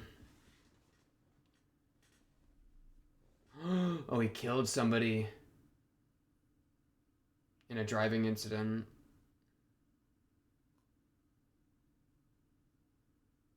That's what the moving thing was about earlier.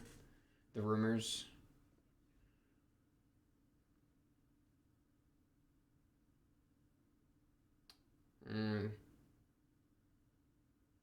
That's why he was bullied. It's probably why he quit college too.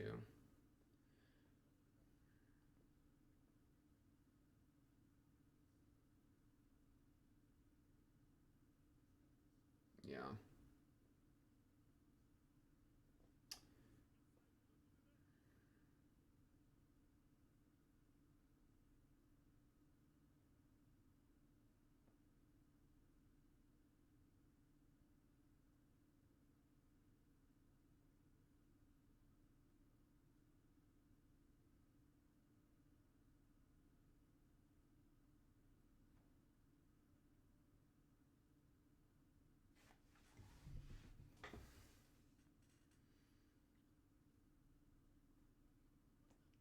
For closing off to your family. Yeah, for not understanding. Yeah.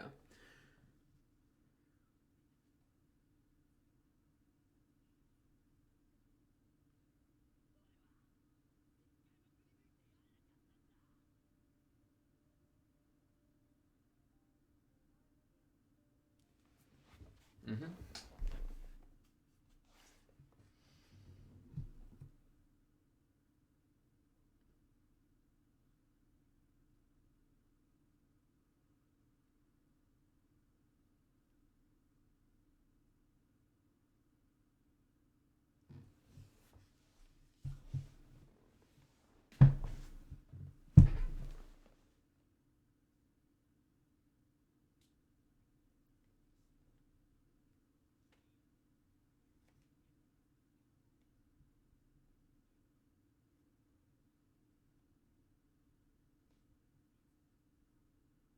Life affirming time. Life affirming time.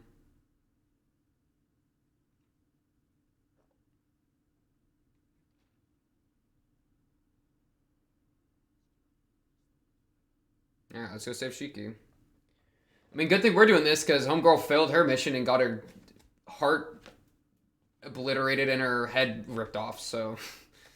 like, surely these two goobers are gonna have a chance. No, I trust. I don't know why I trust. I have no reason to trust them other than I trust.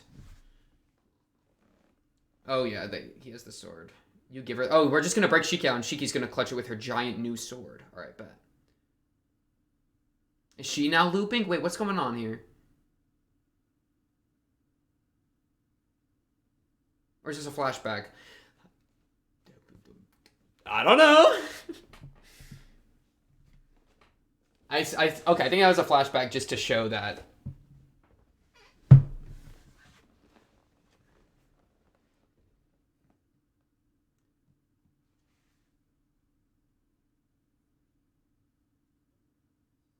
That's funny.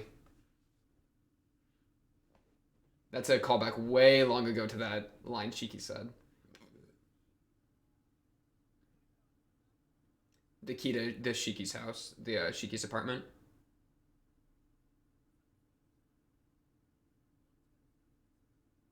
Wow.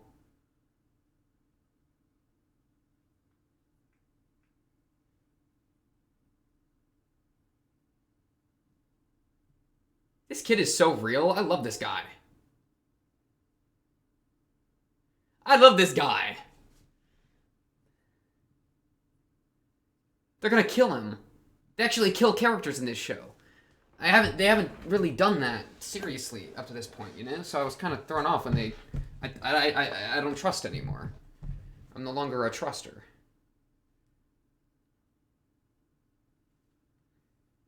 Oh my goodness, hello? This guy is so much. Oh, the head is right there. Okay. What are you gonna do with it, bro?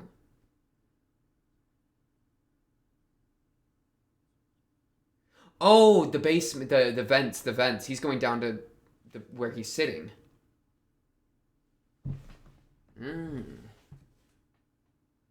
Yeah, okay. I thought this was like a dreamscape or something. I'm surprised that was in reality. This head is still alive. Okay. Don't... Ah!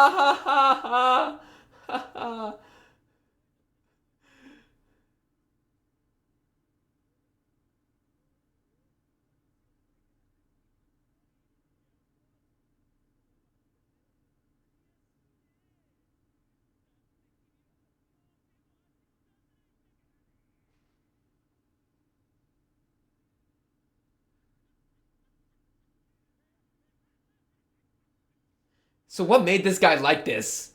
What happened to him? What? I don't know how you even become... Did he just... Surely he learned something that he shouldn't have learned and it drove him mad, right? That's just the answer. What did he learn?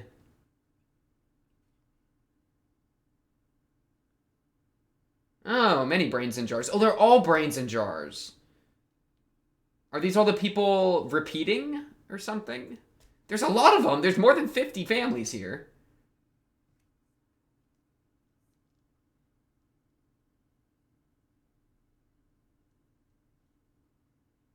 Oh, no, this is... Okay, they're all connected to the apartments. Okay. Sure. Red to one side, blue to the other. Gonna be honest, Mikia, it doesn't look like you're really clutching this out. It looks like you are floundering and panicking. I'm gonna be honest with you. This guy's just trolling. Oh, good move. Yeah. Again. 1, 2, 3.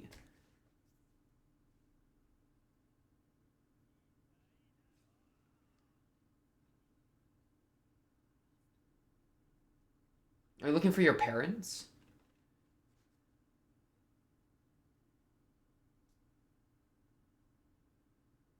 I think he's looking for his mom and dad. Or maybe Shiki. He might be looking for Shiki.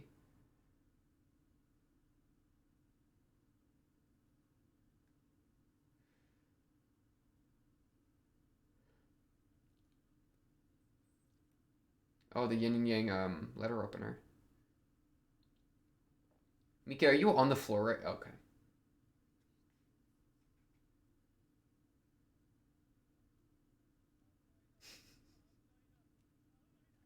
Ah!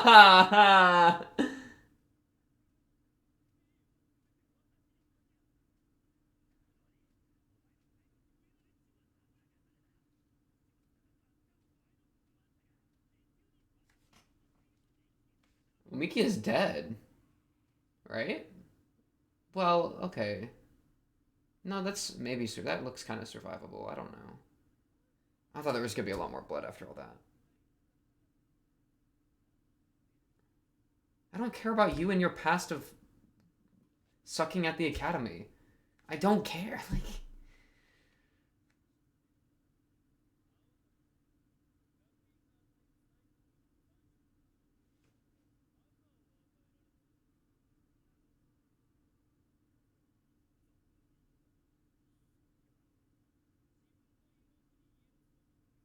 revenge on her sister who stole the right of her family's succession. All right, that's lore.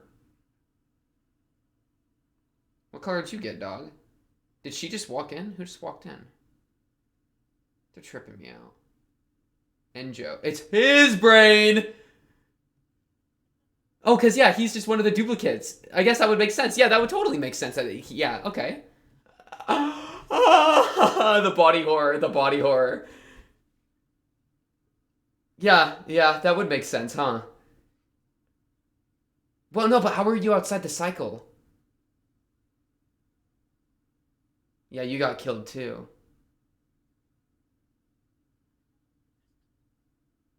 How you must have been let out of the cycle by the guy though. Because he was like, I'm blessed to have found you or whatever. What the hell? What the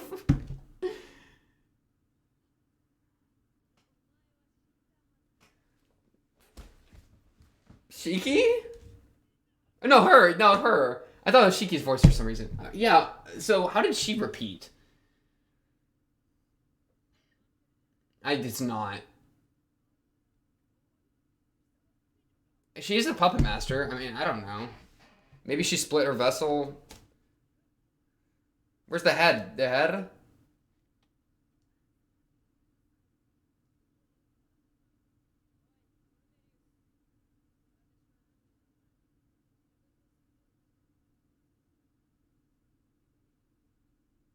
A puppet that is me.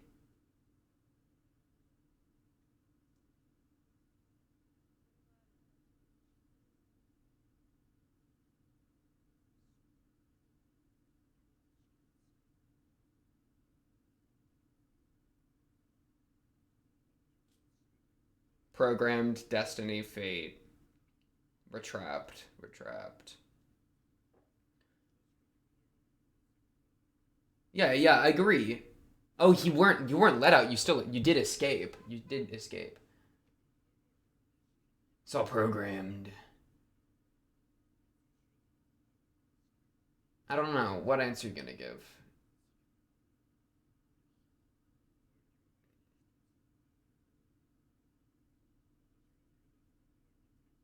There's only one truth I added to you after you ran away.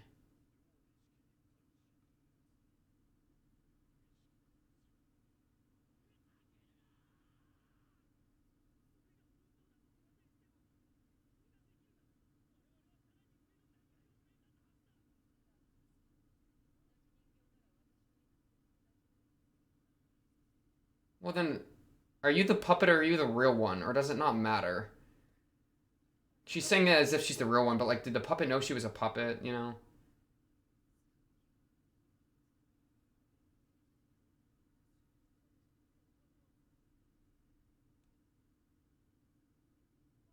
Yeah, exactly. Yeah, it's like, yeah, now I can never know.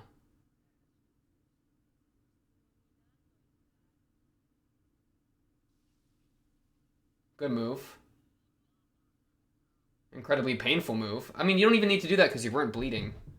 But I guess. Oh, but I feel pain. What are you about to say? Last Thursdayism just dropped.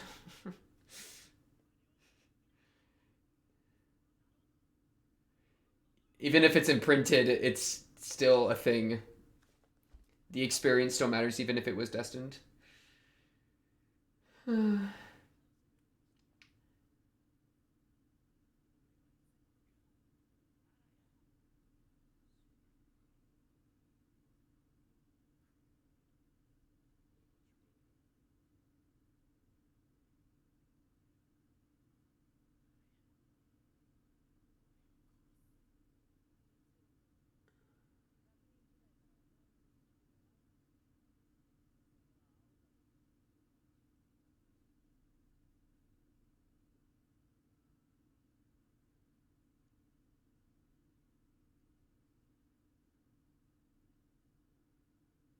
One-armed samurai. Let's freaking go.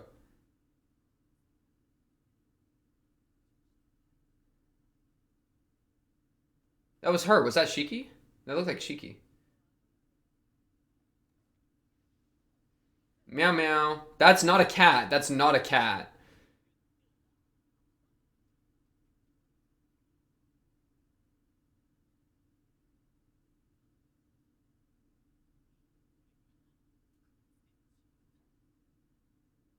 Okay, Shiki needs to find that sword later.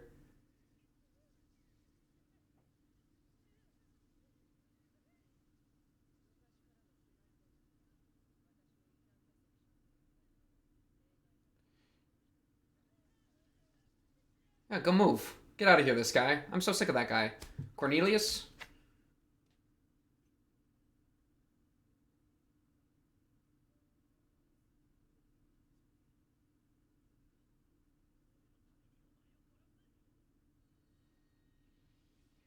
He's so, yeah, I mean, like, what is he gonna do, bro?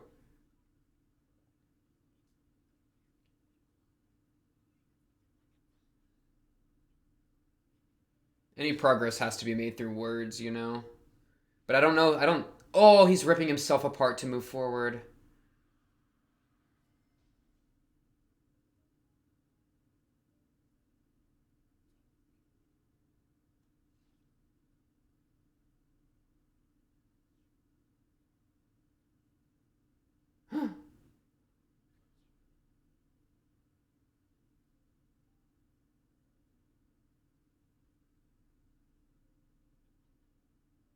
Damn right.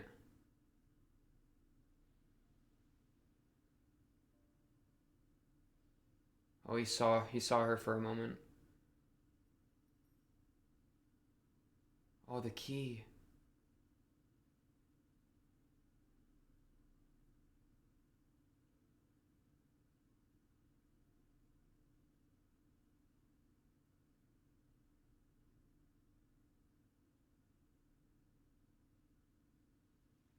The next her got the cigarettes. It was like a gift from one her to the next her.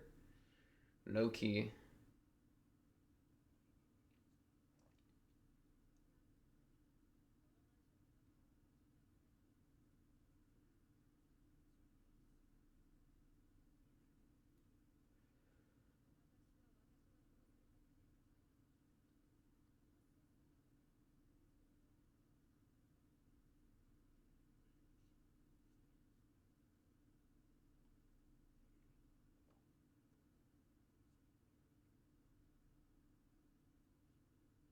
Did Shiki cut that earlier? That'd be funny.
The sword is like seeking someone, bro.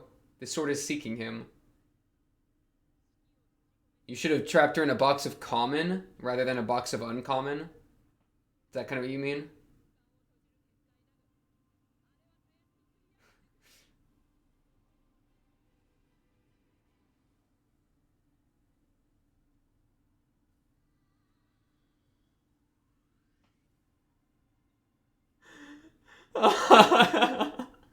Oh my god.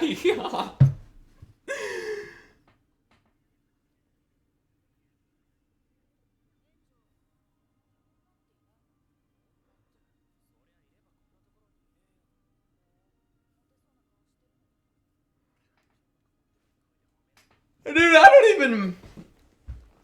Was this even the conversation? I don't remember those lines. Specifically, I don't fucking, I'm just...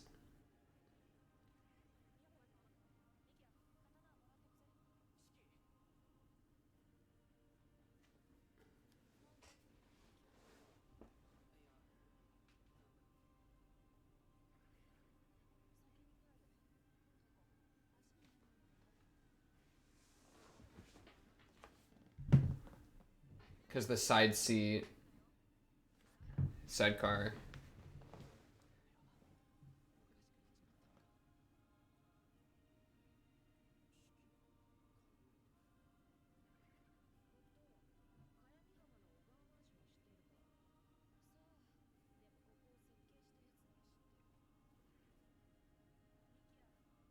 Okay.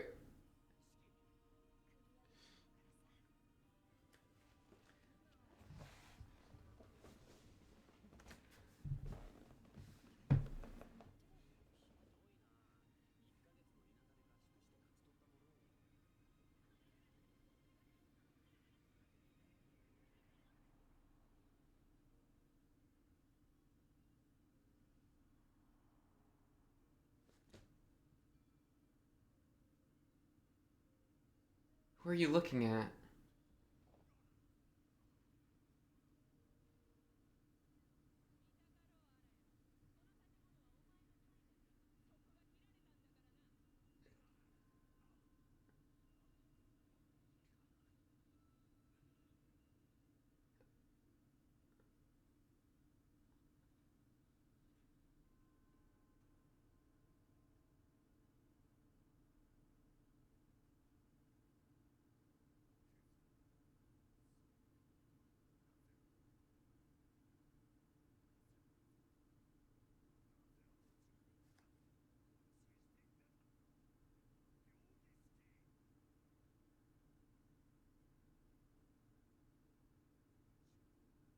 Enjou, my goat.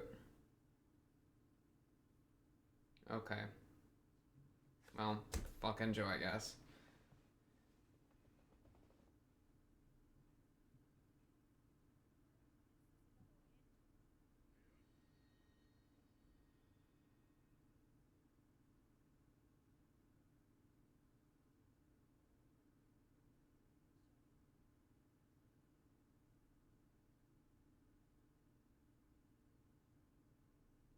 Why not? Oh, that walk cycle is crazy.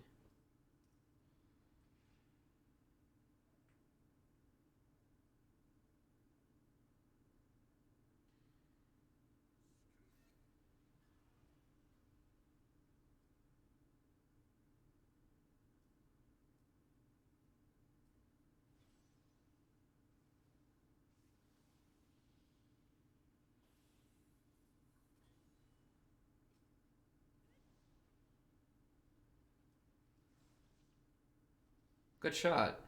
Arm's gone. Big. That's the right one, right? Because one of them he could reattach.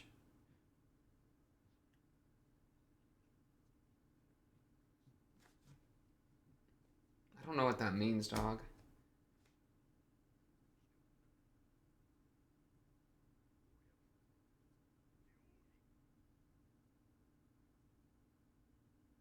Back. Back.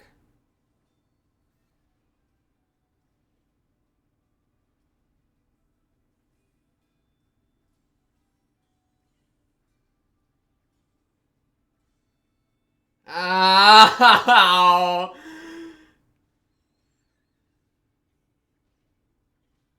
Or she just cut that hand into like 4 more bits.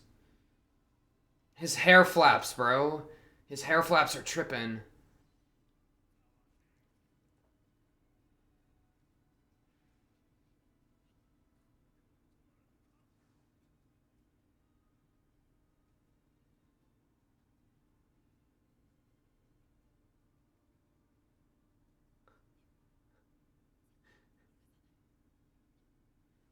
For to start cutting the building, Loki, isn't he the entire building? To just go chip, chip, chip, chip.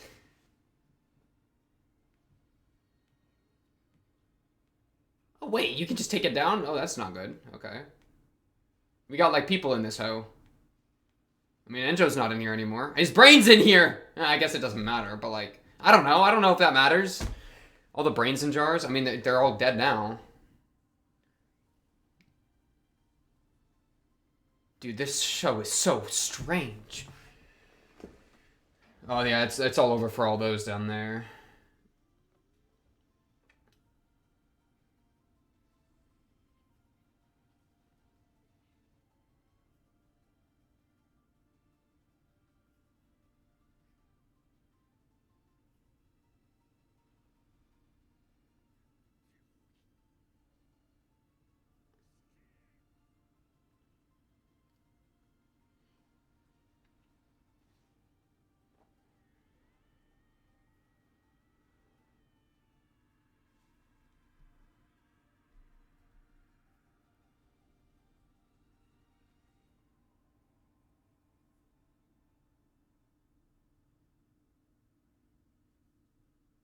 Is his sword broken?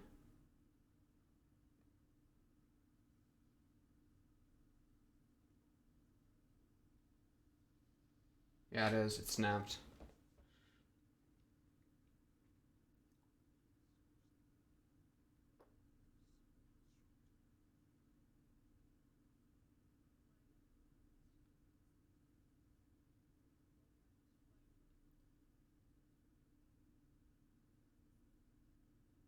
Give me a smoke real quick.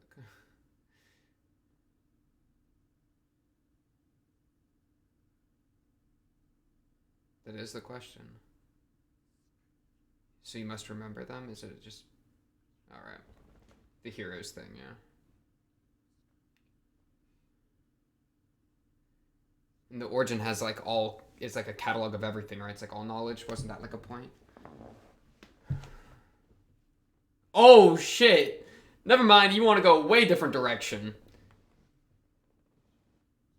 Wait, no, that's what I'm saying. What do you mean...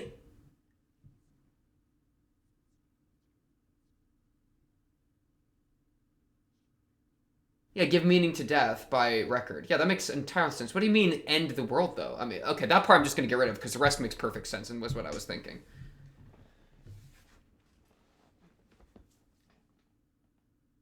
Yeah, but you're only giving meaning to those things yourself. I mean, like, you know what I mean? I don't know. Meaning is cringe. Never mind. Nihilism wins again. Anyways.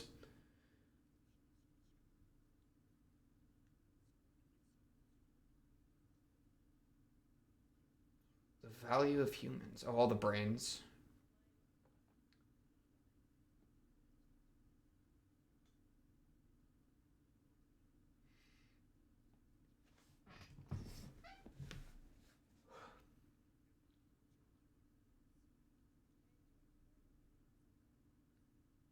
Yeah, what happened with Enjou? Enjou was goated.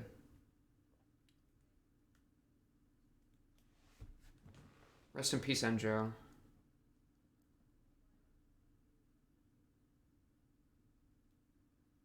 Damn right.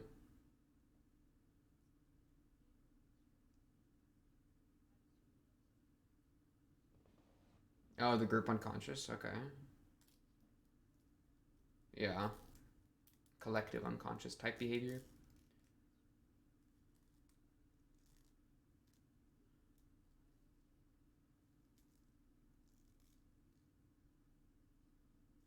Oh, he's disintegrating.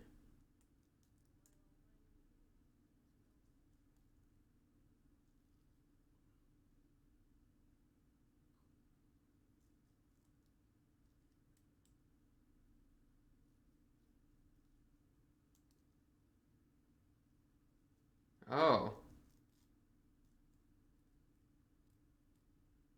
She's like, damn, that's a misplay. Couldn't be me. I have like 30 in the back.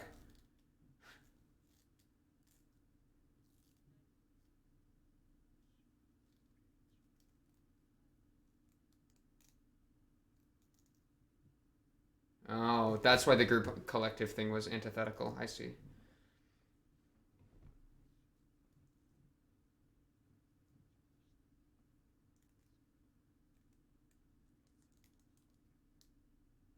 Well, you're going there.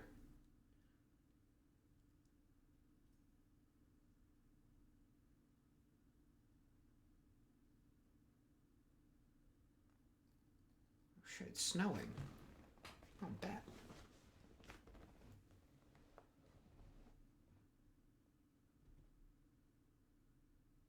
Well, good morning, Mikia.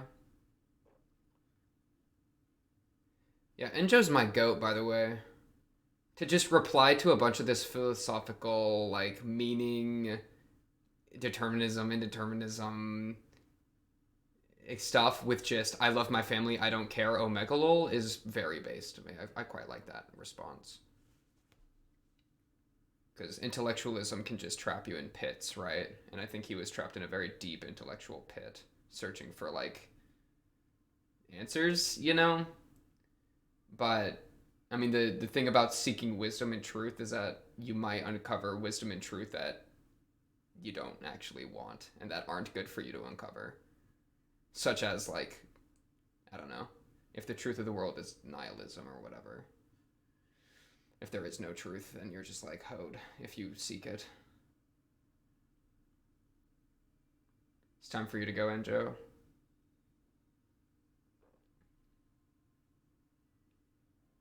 Separate ways.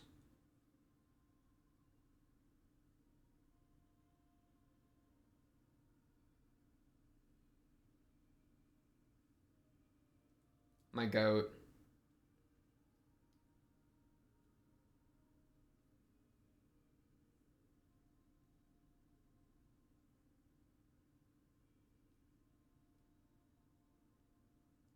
Damn. Of course, Miyakira rings the doorbell. What a nice gentleman.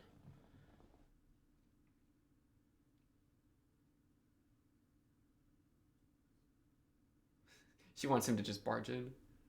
Oh, here he comes.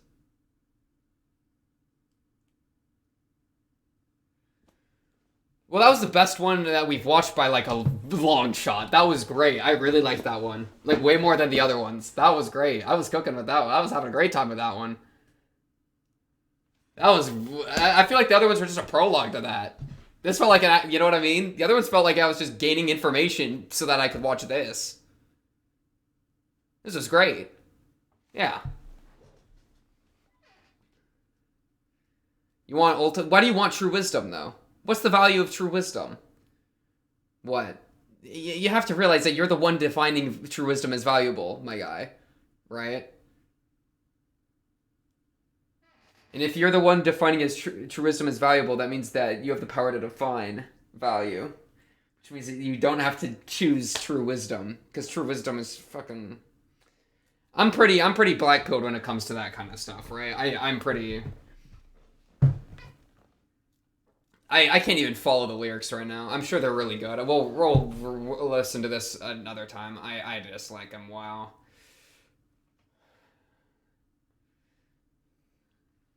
Man, it makes me think of so many things, bro. This is very philosophical. This is super philosophical. This is probably the most philosophical thing I've watched. Like, directly. It's very directly philosophical, right? Yeah. So it's like the loop where the repetition of this loop that he's constructed, you know, with death and clones, right? And so they go through this loop over and over and over. It's both. It was kind of a... Because he was saying if it repeats enough times, then the door to origin will open. But he also said that, like, it was connected to Shiki.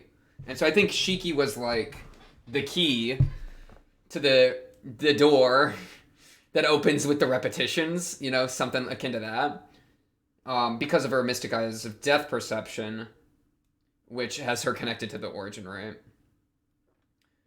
The origin just being, like, understanding of... I mean, because, well, the death perception... I mean, death is the end of life, so you need to be able to perceive life in its true form to perceive death in its true form. Something like that, right? I'm just making shit up, but, like, sounds right, you know? So in that way, you'd be connected to the origin of life, because you'd have to be connected to the end of life, which would be death. Or to be connected to death, I think you could say you are connected to life, which would be origin. But yeah, it's like the thing with with my homeboy. Freaking Enjou, you know, where it was like his origin was worthlessness, but Shiki said that this guy died because of Enjou, right? She credited Enjou for that because I think he got the sword there, and then she used the sword, right? So he was a vital part of that. So it's like his origin didn't matter. The origin didn't mean shit, right? Whatever truth, whatever true wisdom was underneath his existence, his brain, whatever his repetitions, whatever you want to call his condition, right? I don't want to say human because I don't know what you would call him at that point, the man we met, right? But his being, you know, it's declared worthless, but I mean it killed him. So if a worthless thing kills you, then I would say you're worthless. You know, if something worthless can end you, then you are worthless. You know, kind of idea. In which case, it would lead me to the conclusion of just I don't know.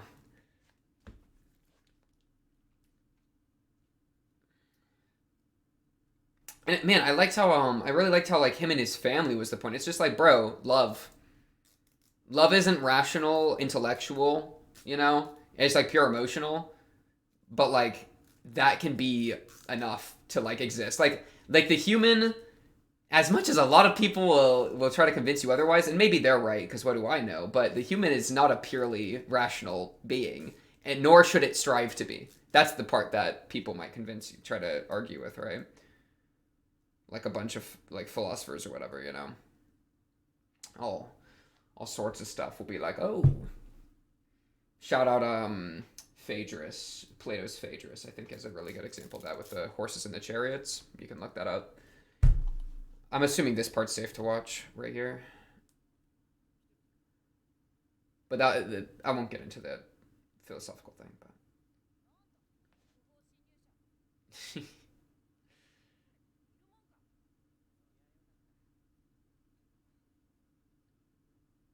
at least we know why Shiki matters now, because she's connected to origin. That's big if true.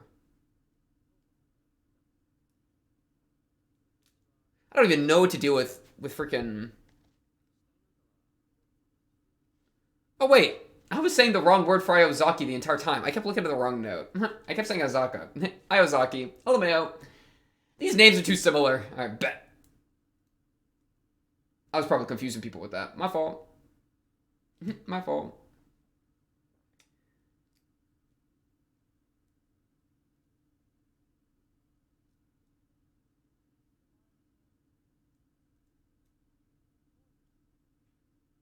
Aww.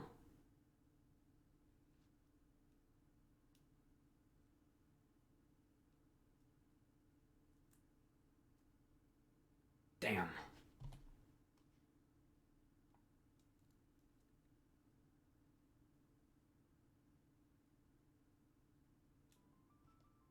I don't think I'm supposed to watch this, the next episode. Alright. Oh my goodness. What a doozy. I mean, that's the start, right? That's the start of anything I should be able to say there. Wow. Basically, wow. So, there's a lot to say about this movie. So much more than I think I'm going to end up saying. So let me just first say that I'm not going to say everything that I think can be said. I think an extraordinary amount can be said. I mean, the body horror, the constant parallels, the constant jumping around the time. The parallels were so good because they actually served like weight to like what the show was trying to do on top of being like a fun cinematic element, you know? So constantly just being like, have I been here before? Or like doing like a deja vu or like doing like a repetition of a previous scene but with a different element. I mean, that just was like very relevant to what was actually going on. Yeah, so I really liked that to start. You know, did the movie really start with him hitting the curb in the driver's exam? Was that really the first scene? No, it was Homeboy eating the freaking Haagen's Dons.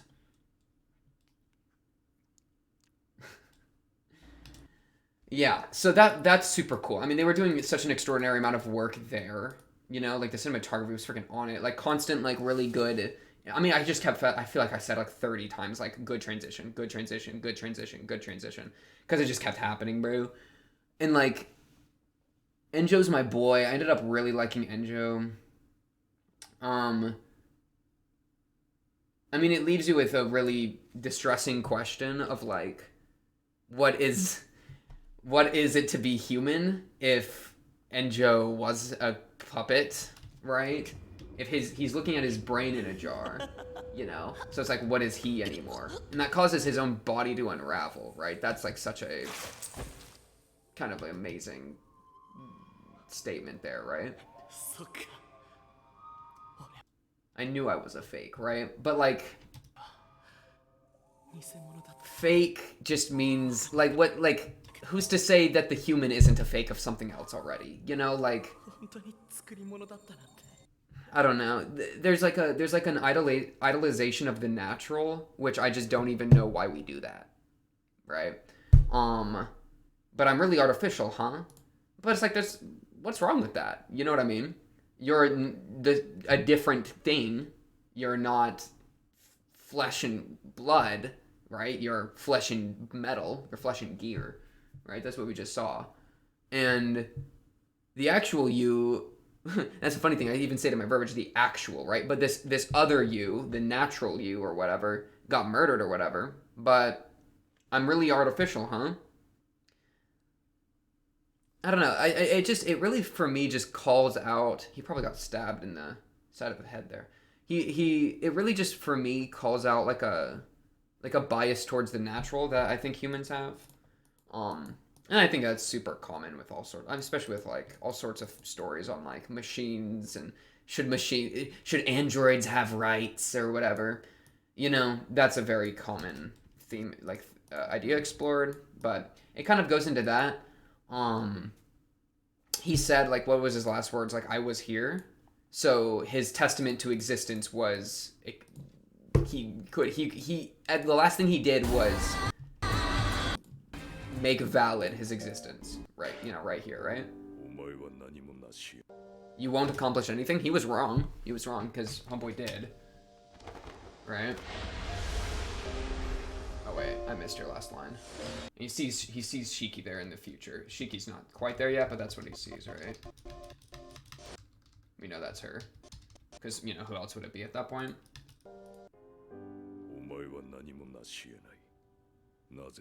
Because your origin is worthlessness? Who are you to define what my origin is? What, you've tapped into some, like, higher level of thinking and you can see my origin is worthless? But, like, I think I had some worth. I got you killed, dog. You know what I mean? I really like this, though. I was here. Last thing he does is, like, affirm his existence, you know? Yeah, I think that's, like... I mean, that's just so perfect, right? What else can you do, you know? Like, at the end of everything, it's like, well, I existed, right? I mean, the thing with philosophy, I've gone too far into the brain rot part of philosophy that I don't even know anymore about anything. And so, like, I'm like you bring up, I was here, you know? I have even trouble saying I. Like, I don't know, I'm not trying to get into freaking, like, Cartesian, like, freaking, I think the 4am type, or, it's Cartesian, right? Oh my goodness, my freaking definition's getting screwed up. This is what happens when I watch a movie for 3 hours. I think, therefore, I am. What was the guy? Descartes. Yeah. Cartesian Descartes? I don't freaking know. Descartes, though. Descartes, I think, therefore I am. You know, I don't even agree with... I can't even do that, personally. Personally, that doesn't work for me, right? But I think the closest thing we can do is just be like, there is an experience. There is an experience happening, right? That's pretty much the most I can give, inherently. But just to take that and be like, there's a thing that's occurring. I was here. This is a thing, you know? That, to me, is, like, a very good, bare necessity, life affirm move. So I very much like that. Poor guy, bro. He deserves better. He deserves better. This whole segment was just like, my goodness. So I think this was Shiki cutting through the barrier of being trapped into coming back into reality because she exists as a thing that can cut the psychic, the psionic, whatever, We've seen that before with, like, Mrs. Twist. So for her to cut out would make a lot of sense, and I think that's why Homegirl said Ayazaki.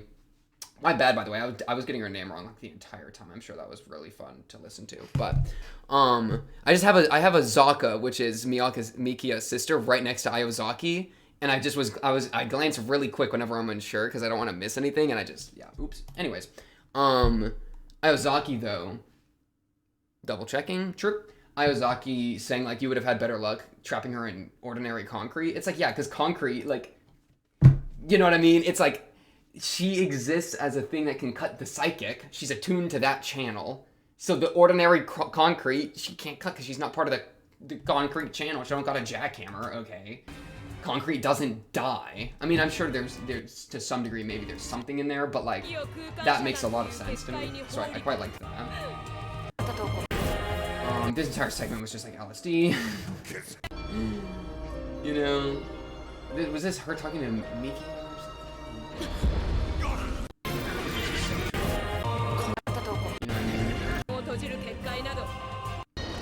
So that was quite good. The ones who died, yeah, and then, like, the ones who died meaninglessly would obtain a meaning.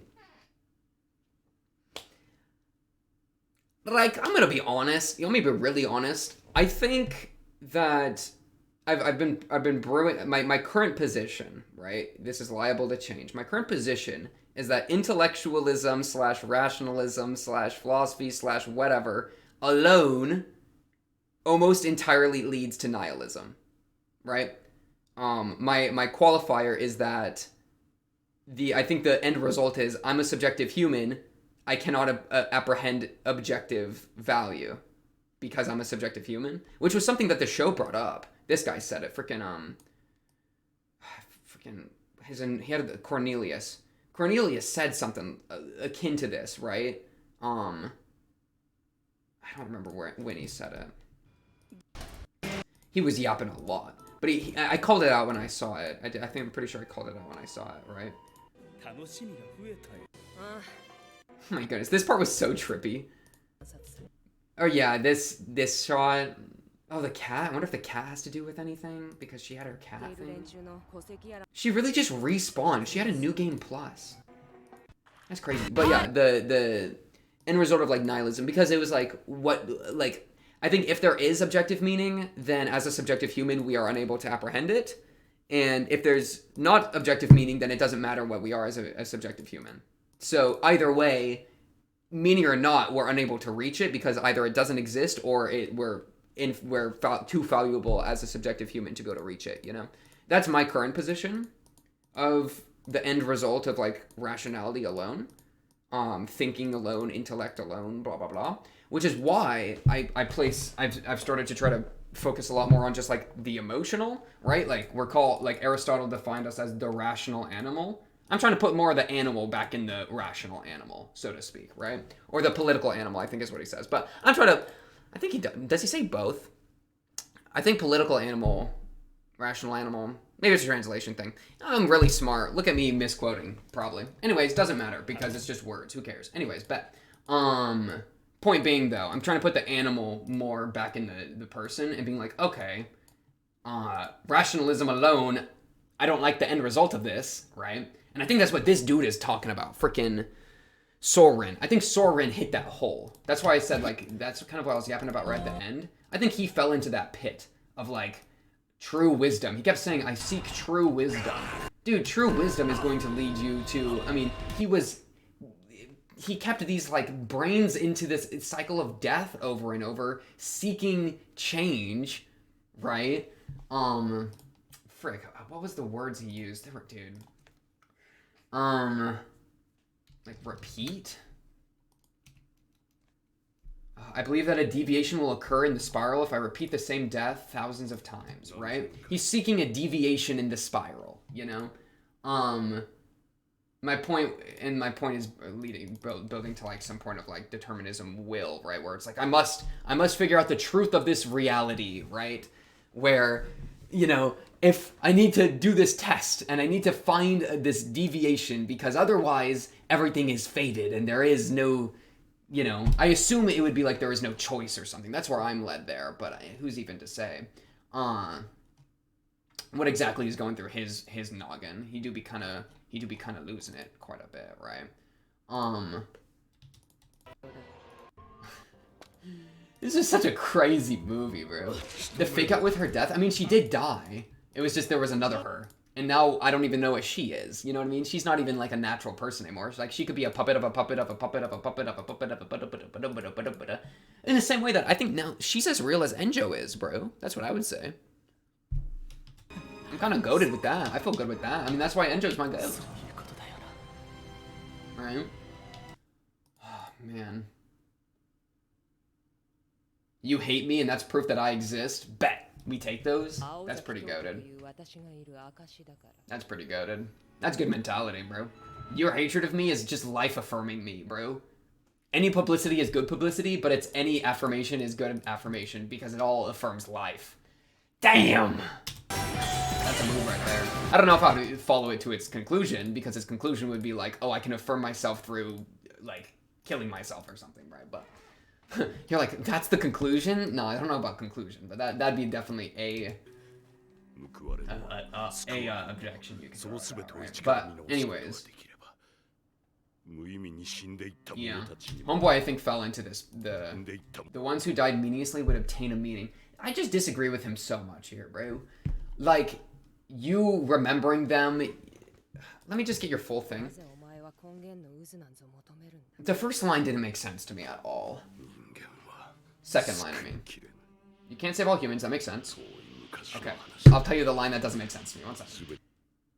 You can't save every human being, so how can you save the ones who weren't saved? Sure. So we're valuing saving human beings first. So we're valuing human beings. Okay, that's we can point that out because why do we do that? Good question. What if the truth is that human beings have no value? What if that's the end result of your wisdom you seek?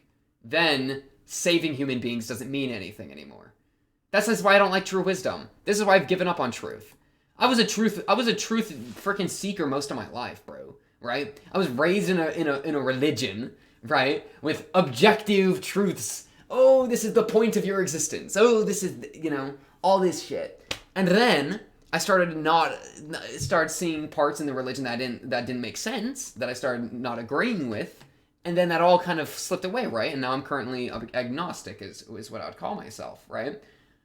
But that left me for a long time with a period of where's truth, where's meaning, where's value, where's these things? Because I had them when I was part of this religious system, but as I pulled away from the religious system, it's like, okay, well now I'm left to make my own devices. I mean, that's literally Madman's Parable Nietzsche, right?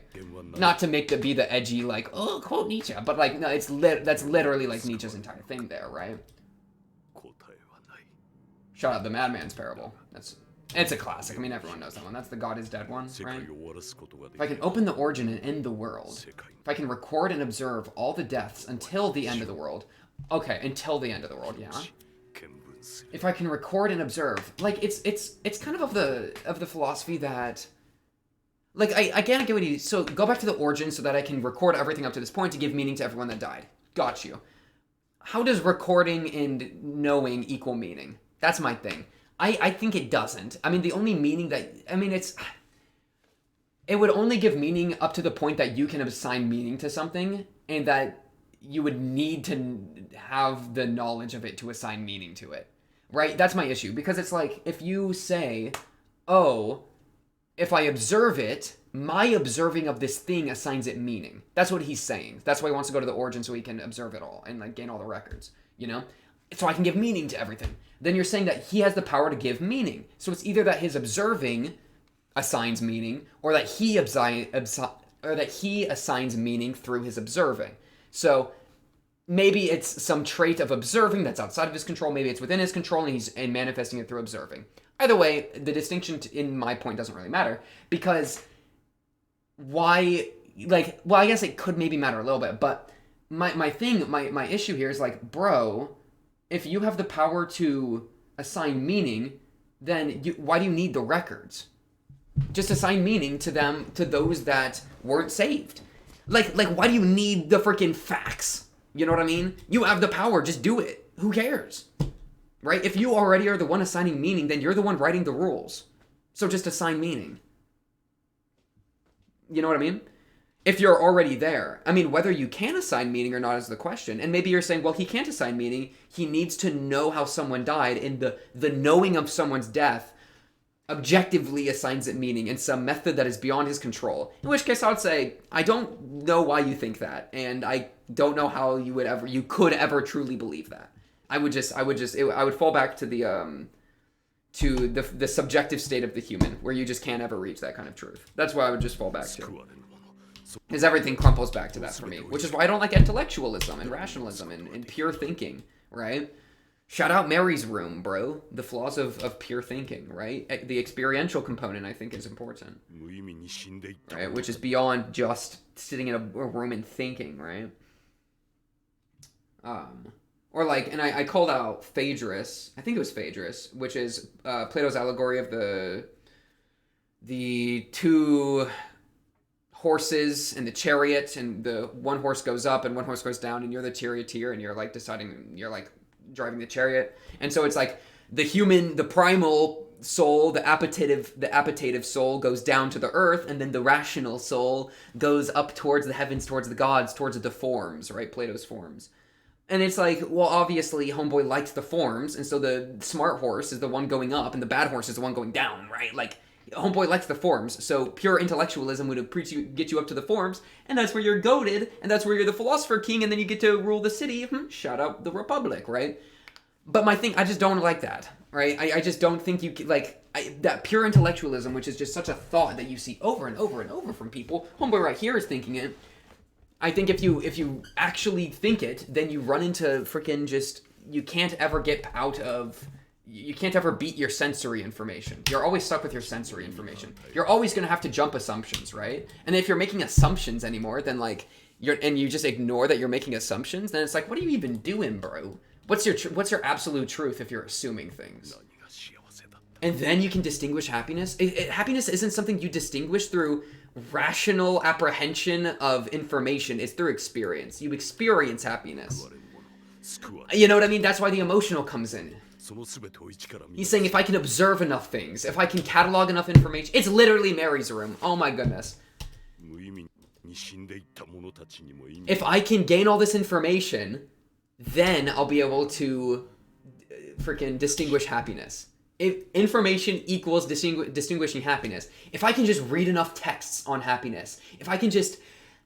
Do I need to describe Mary's room? Mary's room, I'll just explain Mary's room really quick, because I know I'm just kind of throwing things around. Mary's room is the thought experiment where it's like, oh, you have Mary, she's in a room, she's being chilling, right? The room is black and white, she's never seen color in her entire life. Mary gets a infinite amount of time to study all information ever to be had about the color red. You know, she's reading texts, she's reading the freaking wavelengths, how the eye processes it, all this information that we know right now in humanity, all the information that future humanity could discover about the color red, full 1,000,009 yards, right? And she's just, she's understanding, cataloging, you know, observing all this information, right? But she never actually sees the color red because she's in a black and white room. Then she steps outside the room, or like, well, how about let's say then the freaking door to the room opens and an apple rolls in, and she sees the color red for the first time herself. She experiences the color red. Has she learned new information? That's the question of Mary's room, right? And usually I would say yes. The experience of red is new information that she has gained that she could not gain from just observing, right? That cataloging, information gathering, recording, but actually experiencing the color red is different than just recording and understanding and informationally gathering the color red, you know? That's what I would say, that the experience gives something new. And so he's saying, then I can get happiness if I just observe enough death, you know? But I would say happiness isn't something you distinguish then. Happiness is something you distinguish through experience. And that's when I bring in the emotional, as opposed to just the pure rational. That's what I would say. That'd be my counter to this guy, I guess. But who am I to say? I mean, That's the thing. I hate rational.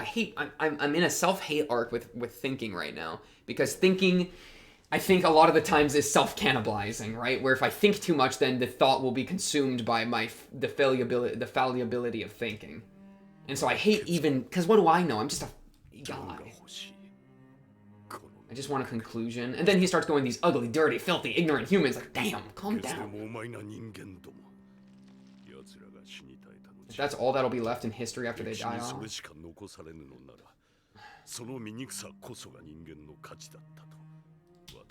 Yeah, that the value of humans, he's seeking the value of humans. I don't think a person is ever going to be able to find the value of humans.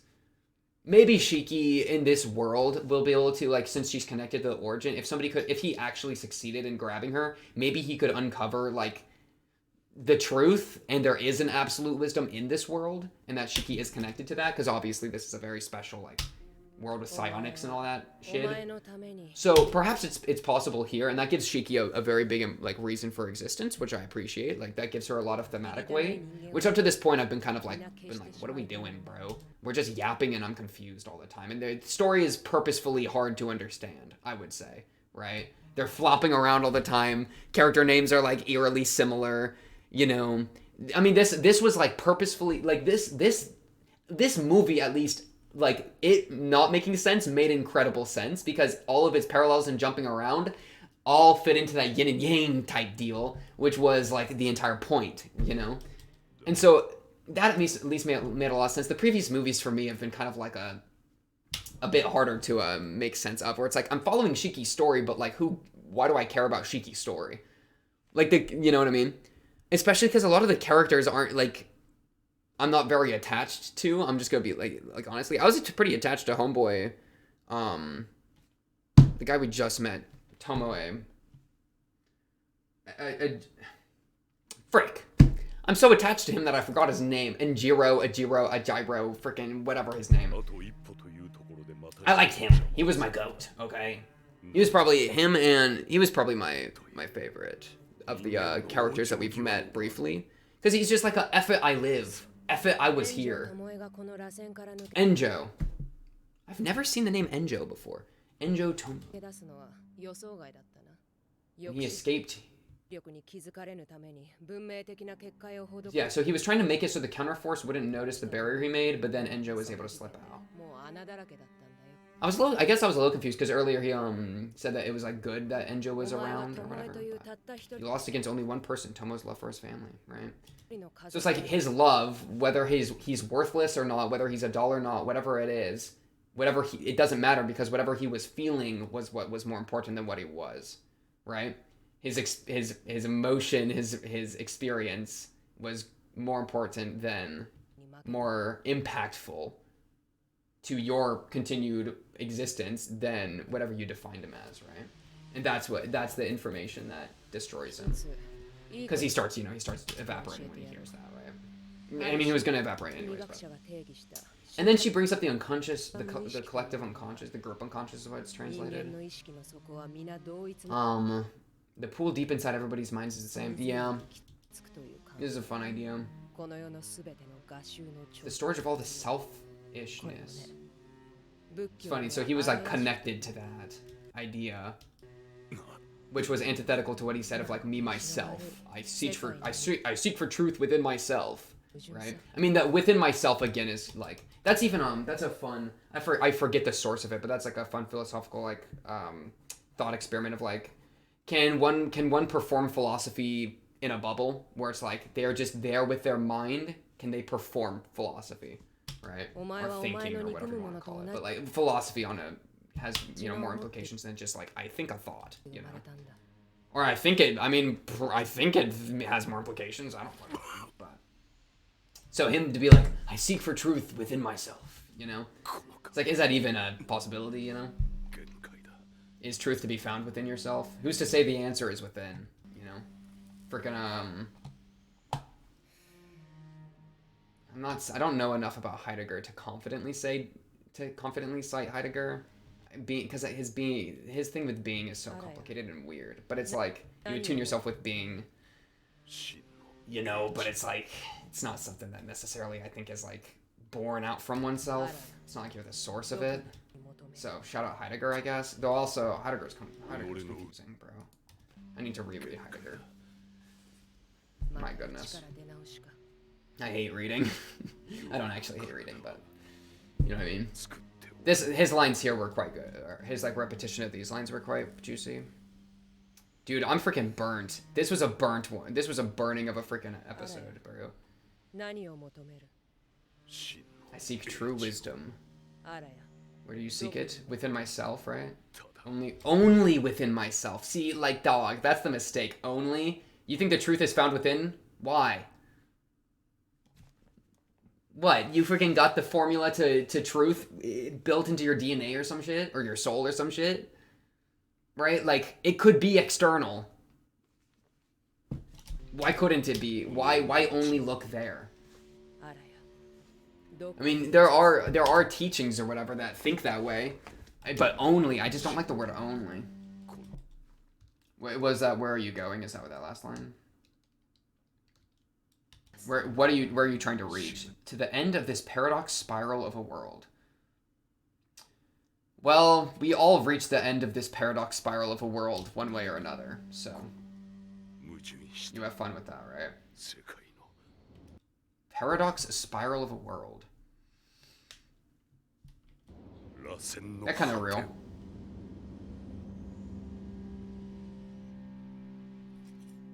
I feel that. She's crazy. Ayazaki's nuts. Ayazaki's nuts. She's grown on me more after this episode. She actually, like, made sense. Which I appreciate. This was juicy. Us saying goodbye to Enjou. This guy's smoking, duplicated.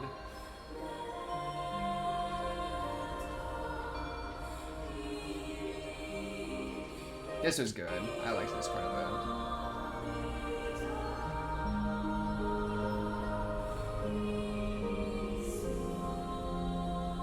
bit. Later, dog. Later, my goat. If there's another side, I'll see you there. If else, void. Bet. Bet, bet, bet. That's pretty much how I feel. Oh my goodness. Yeah, I mean this freaking episode cooked. The animation was beautiful. The freaking this movie cooked, right? The animation was freaking nuts for a lot of these scenes. Like great. I liked how we actually like I mean it was brutal, it was like scary. The freaking jump scare at the beginning scared the shit out of me. You know? Let me find that again. That scared me so bad. This? Because it's dead silent. That's so scary. That's so scary, bro. Because the thing opened and I was like, who's coming for us? Someone's coming for us right now. And then he's already there. That was so scary, bro. Yeah. But yeah, I mean, it's like, dude, I'm to the fun thing about, thinking that like that Enjou isn't real. If you're looking at Enjou and you're like, oh, he's not a real person, like he doesn't have a spirit, he doesn't experience things, right? Then like, how do you like? You have to be a solipsist, don't you? Right? If you think that if you think that this guy walking around that is indistinguishable to the eye as experiencing things, you know, and sure he's filled with gear and meat as opposed to nerve and meat, but like, who's to say that anybody else isn't the same thing? And like, what, you cut someone open, you see a bunch of nerves, but who's to say that their nerves are the same as your nerves, you know? Like, I feel like if you start to doubt anyone else's existence, then you have to doubt them all, you know what I mean? In which case, you're just a solipsist, which is just like you only believe in your own, like, existence or whatever. The only thing you can be sure of is yourself. Though I wouldn't even go as far as solipsism personally, because Descartes, not a huge think therefore I am kind of guy. Cartesian, Descartes. Why is it called Cartesian if it's Descartes? I've never thought that before. I think Descartesian, that's some kind of fire. God damn it. Anyways, Bro, I'm kind of burnt. I don't even know what else to do with this one. This one was great. I really like this one. I can say it again and again and again.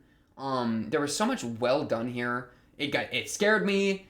It made me feel for the man here. I mean, you could say an entire thing about this. I was kind of calling it out as it was happening though, you know, about how like I think this just happens a lot with people, especially men, you know, where it's like I am valuable to my family because I provide for them. I'm the provider. And then you lose the ability to provide and it's like, well, what are you now? You're not a man. You're not a father. You're none of these things. Right? And then their self-worth crumples and then they're desperate to affirm themselves. And the one way to affirm oneself is to make others fear you. I mean, it's very similar to what Iozaki said, right? Like, you hate me and that affirms me, right? And so he slaps her. He inflicts pain on her. She's afraid of him. That establishes him as someone because he is someone who can inflict pain, someone who is feared, right? And so that gives him a someone, right? That gives him a definition that he's lacking because of, you know, not being a provider anymore, all these things, you know. Not to excuse it, skill issue, you suck, lock in, make moves. However, you also gotta look at his larger picture. All right, let me not be reductive about. I mean, he did drunk drive, and then lost his license, and then drove again and killed someone without a license, and then was labeled a murderer. You know, it's like yeah, your life's just gonna keep getting worse and worse and worse. And even if you can trace it back to like that's the crazy thing, right? Like we hate the guy when we first see him, and then we see his entire life story, and it's like begging us to have at least a shred of empathy for him, in the same way that like Enjou, of course, still loves them deep down, especially when he returns to his origin or his home. Let's just say home instead. His home, right? His true home. You know.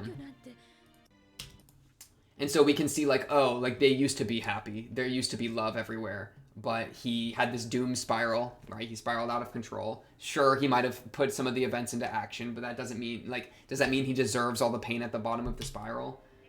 You know? If someone has failed at every turn, right? I would say, I mean, still, like, you're abusing your wife and you killed someone. I assume a drunk, we heard an accident. I assume another drunk driving incident is an assumption there, but you know, so I don't have a ton of empathy, but I definitely appreciate what they went for here. I think it's still valuable for sure. This was just crazy. This was just like, it just started hitting the point of like, it was just becoming absurd. Him seeing his own brain in a jar was so good. Shit, I want to see my own brain in a jar. I'd just be like, oh, okay. I don't know. I don't even know how much that would shock me anymore. Oh, I'm so edgy. Oh, I'm so edgy. I don't know. It's just like, what are you even supposed to do with that information? Like, oh, well, I was told my entire life my existence was based out of a brain. My experience was based out of a brain. But now I see my brain, which means that my experience isn't based out of it. But, like, then what? My experience disappears? Well, you know, I had experience and I was trying to apply it onto the brain. So if you take away the brain, then it's like, oh, wait a second, I still have my experience, right? Well, the experience doesn't have to go with it. I don't know. Don't throw the baby out with your bathwater. Don't throw yourself out with your brain. Right? You're still yourself even if you're not your brain, which means you were a fake. You know, you're still yourself even if the natural you is dead. And your corpse is in the other room.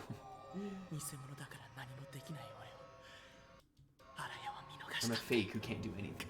But you can. But you did. You made things happen. You made moves. Because F it, we ball. Right? F it, we affirm.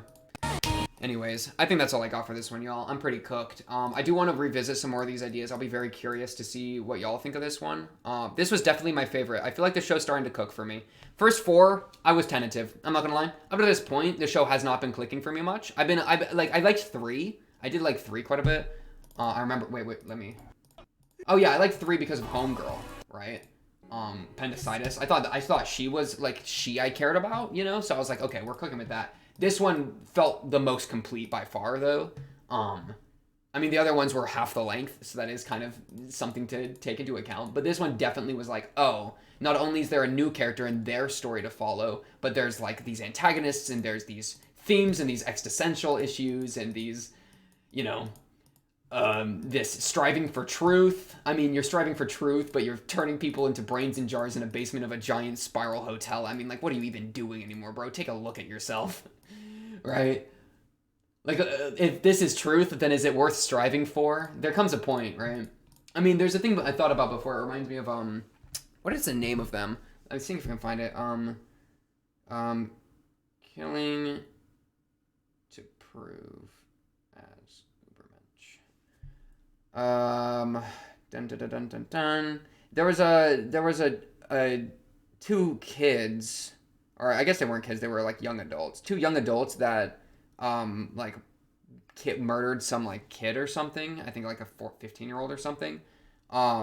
This was a while ago, and they did it because they were inspired by Nietzsche's Ubermensch idea. And so it was like, oh, we will prove ourselves as the beyond human, as the superhuman by doing the perfect crime. That whole shebang, right? And oh my gosh, Shiki's in the TV at the top left here. What the fuck?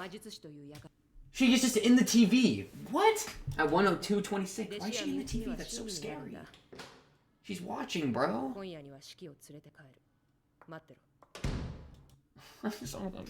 Anyways, though, they killed this boy, right? And it comes to a point that's like, you are pursuing these philosophical truths. You're trying to define yourself, right? You're trying to affirm yourself as Ubermensch, as men that walk on mountaintops, right?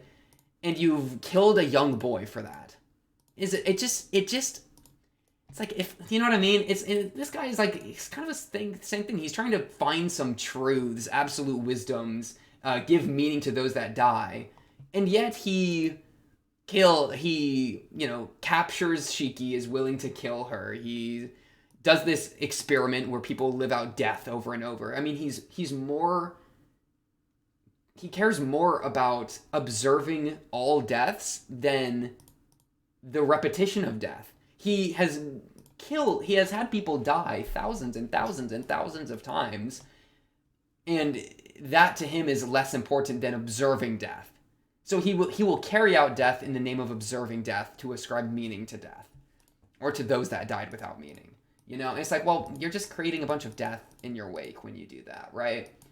So I always am so skeptical of philosophies taken to such extremes, you know, and seeking of truth to such extreme, because there comes a point that I'm very simple. I very much understand the point of, I will do what would normally be considered horribly immoral in the name of truth, because what was originally considered horribly immoral, the moral system that I have up to this point structured my life by, I am destroying, I'm dismantling. So in the name of it, I will do unspeakable, what used to be called horrors, and now are just me expressing.